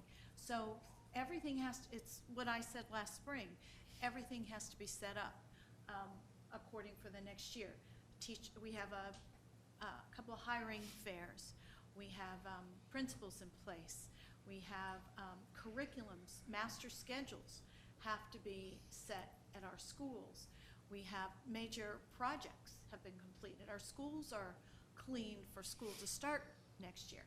So I didn't know if you wanted to, based on performance, are we set for the new year coming up?